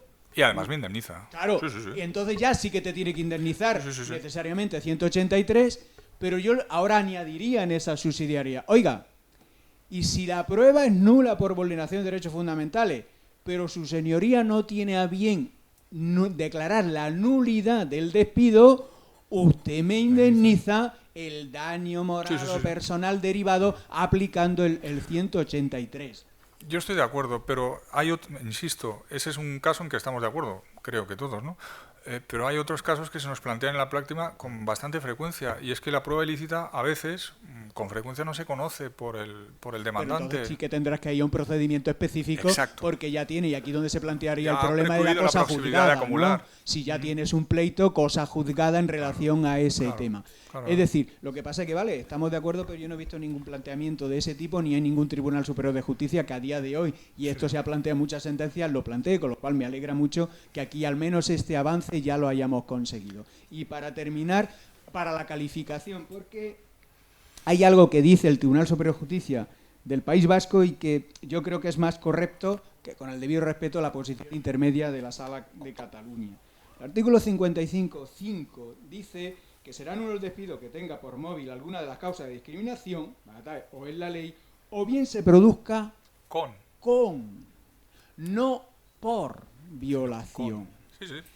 ¿Qué quiere decir eso? Que cuando ha habido una vulneración de un derecho fundamental, un elemento importante, pues se siente, entre otras cosas, porque eso tendría un efecto disuasorio, artículo 183, de que no se puede acudir a los mecanismos de prueba alegremente pensando, bueno, si me falla esta del control tecnológico, siempre tengo la oportunidad de otros, porque entonces estamos lanzando un mal mensaje. El mensaje contrario sería decir, oiga, si usted vulnera si no los vulnera, nada, pero si usted vulnera los derechos fundamentales para defender que yo estoy de acuerdo contigo, su derecho fundamental, usted se va a encontrar con una nulidad por no haber hecho bien las cosas. No porque lo diga yo, sino porque el artículo 55 parece, esto obviamente es interpretable, pero introduzco este matiz que es lo que le lleva a la Sala del País Vasco a defender la nulidad en todo caso. No lo hace por arte de birlibirloque, sino con este criterio que a mí no, vamos, me parece acertado, o por lo menos oportuno. Yo me alegra que lo plantees porque es una cuestión muy debatida. Tú lo que planteas es el deterrent effect. El deterrent effect se acuña en la jurisprudencia del Supremo de Estados Unidos precisamente para evitar que las pruebas ilícitas se valoren y constituyan un incentivo para que la policía pues entre en los domicilios sin autorización judicial, pinche los teléfonos sin autorización judicial, etcétera. O sea, ese es el deterrent effect. Pero eso incluso en el ámbito penal se limita al ámbito de la prueba ilícita y de las derivadas. Claro, puede haber panoramas probatorios absolutamente densos e intensos donde la vulneración de derecho fundamental en un medio de prueba exista, pero entonces eso se tiene que solventar, pero también tienes que tener en cuenta el derecho de prueba, que es un derecho igualmente fundamental, de la otra parte. Claro, ¿cuál es el problema que se plantea? Desde luego yo estoy de acuerdo en que no se tienen que admitir pruebas ilícitas porque eso lo que hace es incentivar la vulneración de derechos fundamentales. Pero habrá muchos casos en que no se producirá ese incentivo por la simple inadmisión de la prueba y la indemnización luego de la vulneración del derecho fundamental en una cuantía más adecuada de lo que damos los jueces de lo social, en lo cual ya te he leído y comparto en gran parte tus valoraciones. ¿Y entonces qué es lo que ocurrirá? Bueno, pues que la prueba ilícita, que es López Ribalta, es decir, la prueba ilícita, es una vulneración y por tanto se indemniza, pero el resto de panorama probatorio es lícito, se hubiera obtenido igualmente si no se hubiera aportado esa prueba ilícita, por lo tanto su valoración, es decir, su no valoración no va a contribuir a la disuasión, sino que va a contribuir a la vulneración o injerencia desproporcionada en el derecho de prueba de la otra parte. O dicho de otra manera, ¿qué es necesario para evitar que se utilicen pruebas ilícitas? Borrar todos los efectos de esa prueba, de las pruebas derivadas y los efectos sustantivos cuando solo deriven de esa prueba. Ahora, el resto del panorama probatorio, voy a poner un ejemplo para ilustrarlo, ¿no? Porque luego la casuística es muy rica. Una pelea en un centro de trabajo, el trabajador le pega a una compañera de trabajo y esto lo presentan 20 trabajadores más. Le pega, la insulta y la veja en un centro de trabajo y lo despiden. Y en la prueba del despido, el empleador aporta 3 o 4 testificales de los que están ahí y además una cámara que tenía, que grabó y que no habían informado. Tienes la tutela judicial efectiva, los derechos fundamentales de la trabajadora vejada, etcétera, etcétera, y sobre todo el derecho del empresario a despedir y el deber en materia de prevención de despedir. Y tienes un panorama probatorio absolutamente desconectado de una grabación que es absolutamente accesoria, residual y que si no se hubiera aportado hubiera sido el resultado exactamente igual. Entonces, en este caso, o en este tipo de casos que porque la casuística es eso, ¿no? Es la belleza de la diferencia.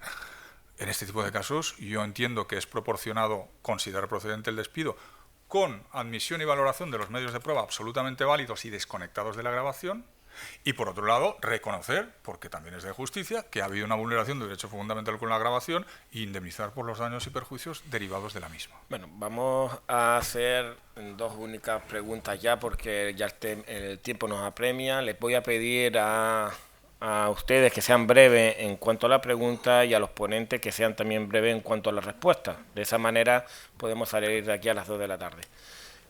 Una persona y aquí hay otra persona. La señora. Hola, muy buenas. Hola.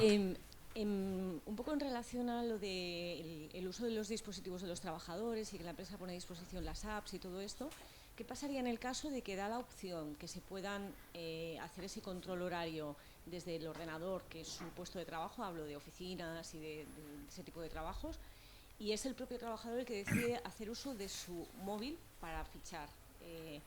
me conecto, me desconecto dentro de mi jornada laboral, lo cumplimos con todo, pero es decir, la empresa da la opción y es el trabajador el que elige. ¿Qué sucedería en ese caso? Bueno, pues ahí estamos una vez más ante el problema del consentimiento. Probablemente aquí hubiera un juicio de necesidad más favorable al control por medio de dispositivo ajeno, porque el trabajador tenía la opción, ¿no? Es decir, oiga, usted ha optado, usted tenía esta posibilidad y por comodidad suya, pues por tanto usted no ha renunciado al derecho fundamental, pero sí ha renunciado a un determinado ejercicio, ¿vale? Pero bueno, luego quien va a tener que probar eso es la empresa. Pensad una cosa, que en materia de protección de datos, y no lo hemos dicho aquí, pero es una cuestión muy importante, está lo que se denomina por el reglamento comunitario el principio de responsabilidad proactiva.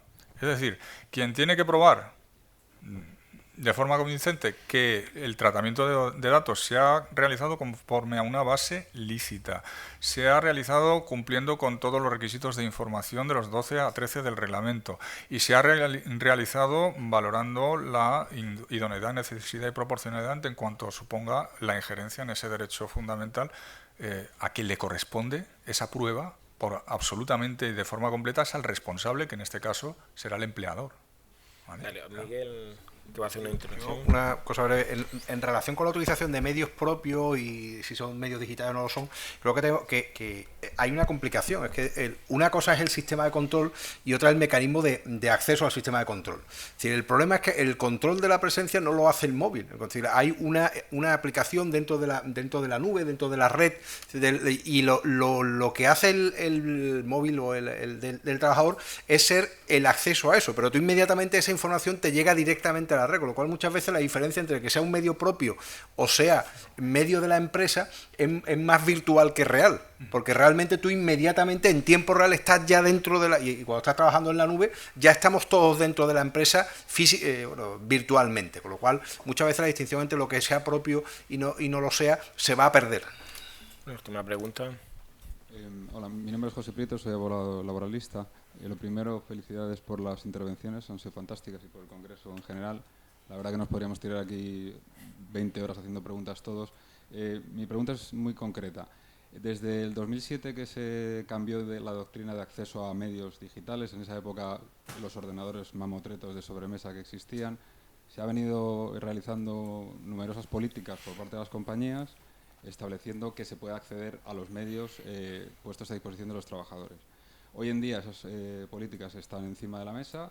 Que yo conozca, ninguna o muy pocas tienen esa intervención de la representación de los trabajadores, esa participación que marca la norma, y la pregunta es si al no haber actualizado esas políticas serían inhábiles a la hora de acceder a esos contenidos digitales y, por tanto, todas esas compañías con esas políticas no podrían acceder a esos medios salvo consentimiento del trabajador.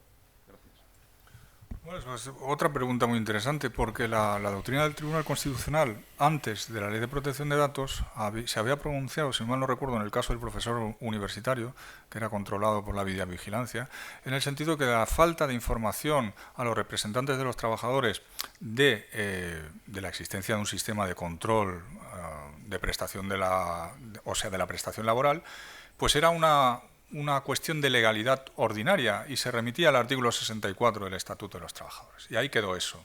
Pero claro, esto se tiene, yo lo he dicho ya en varias conferencias, esto se tiene que replantear a la vista de los derechos de información y consulta que no prevé el artículo 64, que también, sino la ley orgánica. Por tanto, si ahora el derecho de información y consulta previo, hemos visto el grado, ¿no? Información, audiencia, consulta. Si ese derecho no se cumple, se está vulnerando una garantía colectiva del derecho fundamental. Por tanto, ya no es una cuestión, o al menos se puede argumentar con cierta lógica, que ya no es una cuestión de legalidad ordinaria, es una cuestión de garantía de derecho fundamental que puede trascender a la calificación del despido, de lo que sea. O sea, es un nuevo argumento, porque claro, aquí estamos acostumbrados. El Tribunal Constitucional dijo con una ley y en unas circunstancias, pero ahora tenemos otra ley y las circunstancias son otras. Y por tanto, habremos de adaptarnos y el argumentario tendrá que adaptarse a esta nueva ley. Ahora tenemos dos derechos de información y consulta sobre los sistemas de control de los trabajadores. El derecho de información y consulta de legalidad ordinaria, que es el del artículo 64 del Estatuto de los Trabajadores, que es la transposición de la Directiva 2002-18 y que sería vinculable al 27 de la Carta de Derechos Fundamentales. Pero bueno, vamos a dar por bueno que eso es legalidad ordinaria. Y luego tienes otro derecho de información y consulta distinto, que lo tienes en los artículos 87, 89 y 90 de la Ley Orgánica de Protección de Datos, con rango de ley orgánica y, por tanto, explícitamente desarrollo de un derecho fundamental. Por tanto, si la consulta colectiva, la información y la audiencia son garantía colectiva, si no se tienen, ya no es una cuestión solo de legalidad ordinaria, sino también de garantía de derecho fundamental. Muy bien. Miguel. Primero ahí que probablemente la cuestión que sería, esta puede ser una vía para ampliar la perspectiva. Es decir, yo creo que el verdadero problema que tenemos, que excede del tema de la protección de datos, es que incumplir el artículo 64 sale gratis normalmente, es decir, es muy barato. Las consecuencias jurídicas de no respetar los derechos de información y consulta, me estoy refiriendo a derechos que se supone que están tan potenciados, por ejemplo, en la legislación sobre reestructuración de sociedades de capital, donde se supone que tiene que haber una participación de los representantes de los trabajadores al mismo nivel que los accionistas. ¿Qué ocurre si tú incumples esos derechos? ¿Te cargas el proceso? ¿Es nulo? Es difícil determinar. Yo creo que ahí puede ser la ocasión para potenciar precisamente estos derechos. Bueno, muy bien, me están haciendo señas, pero le pido disculpas de verdad porque yo creo que ya la hora que es, tenemos la siguiente intervención a las 3:30. Darles las gracias a todos ustedes por estar aquí, gracias a los ponentes, a las 3:30 sería la tercera mesa de este congreso y hasta la tarde.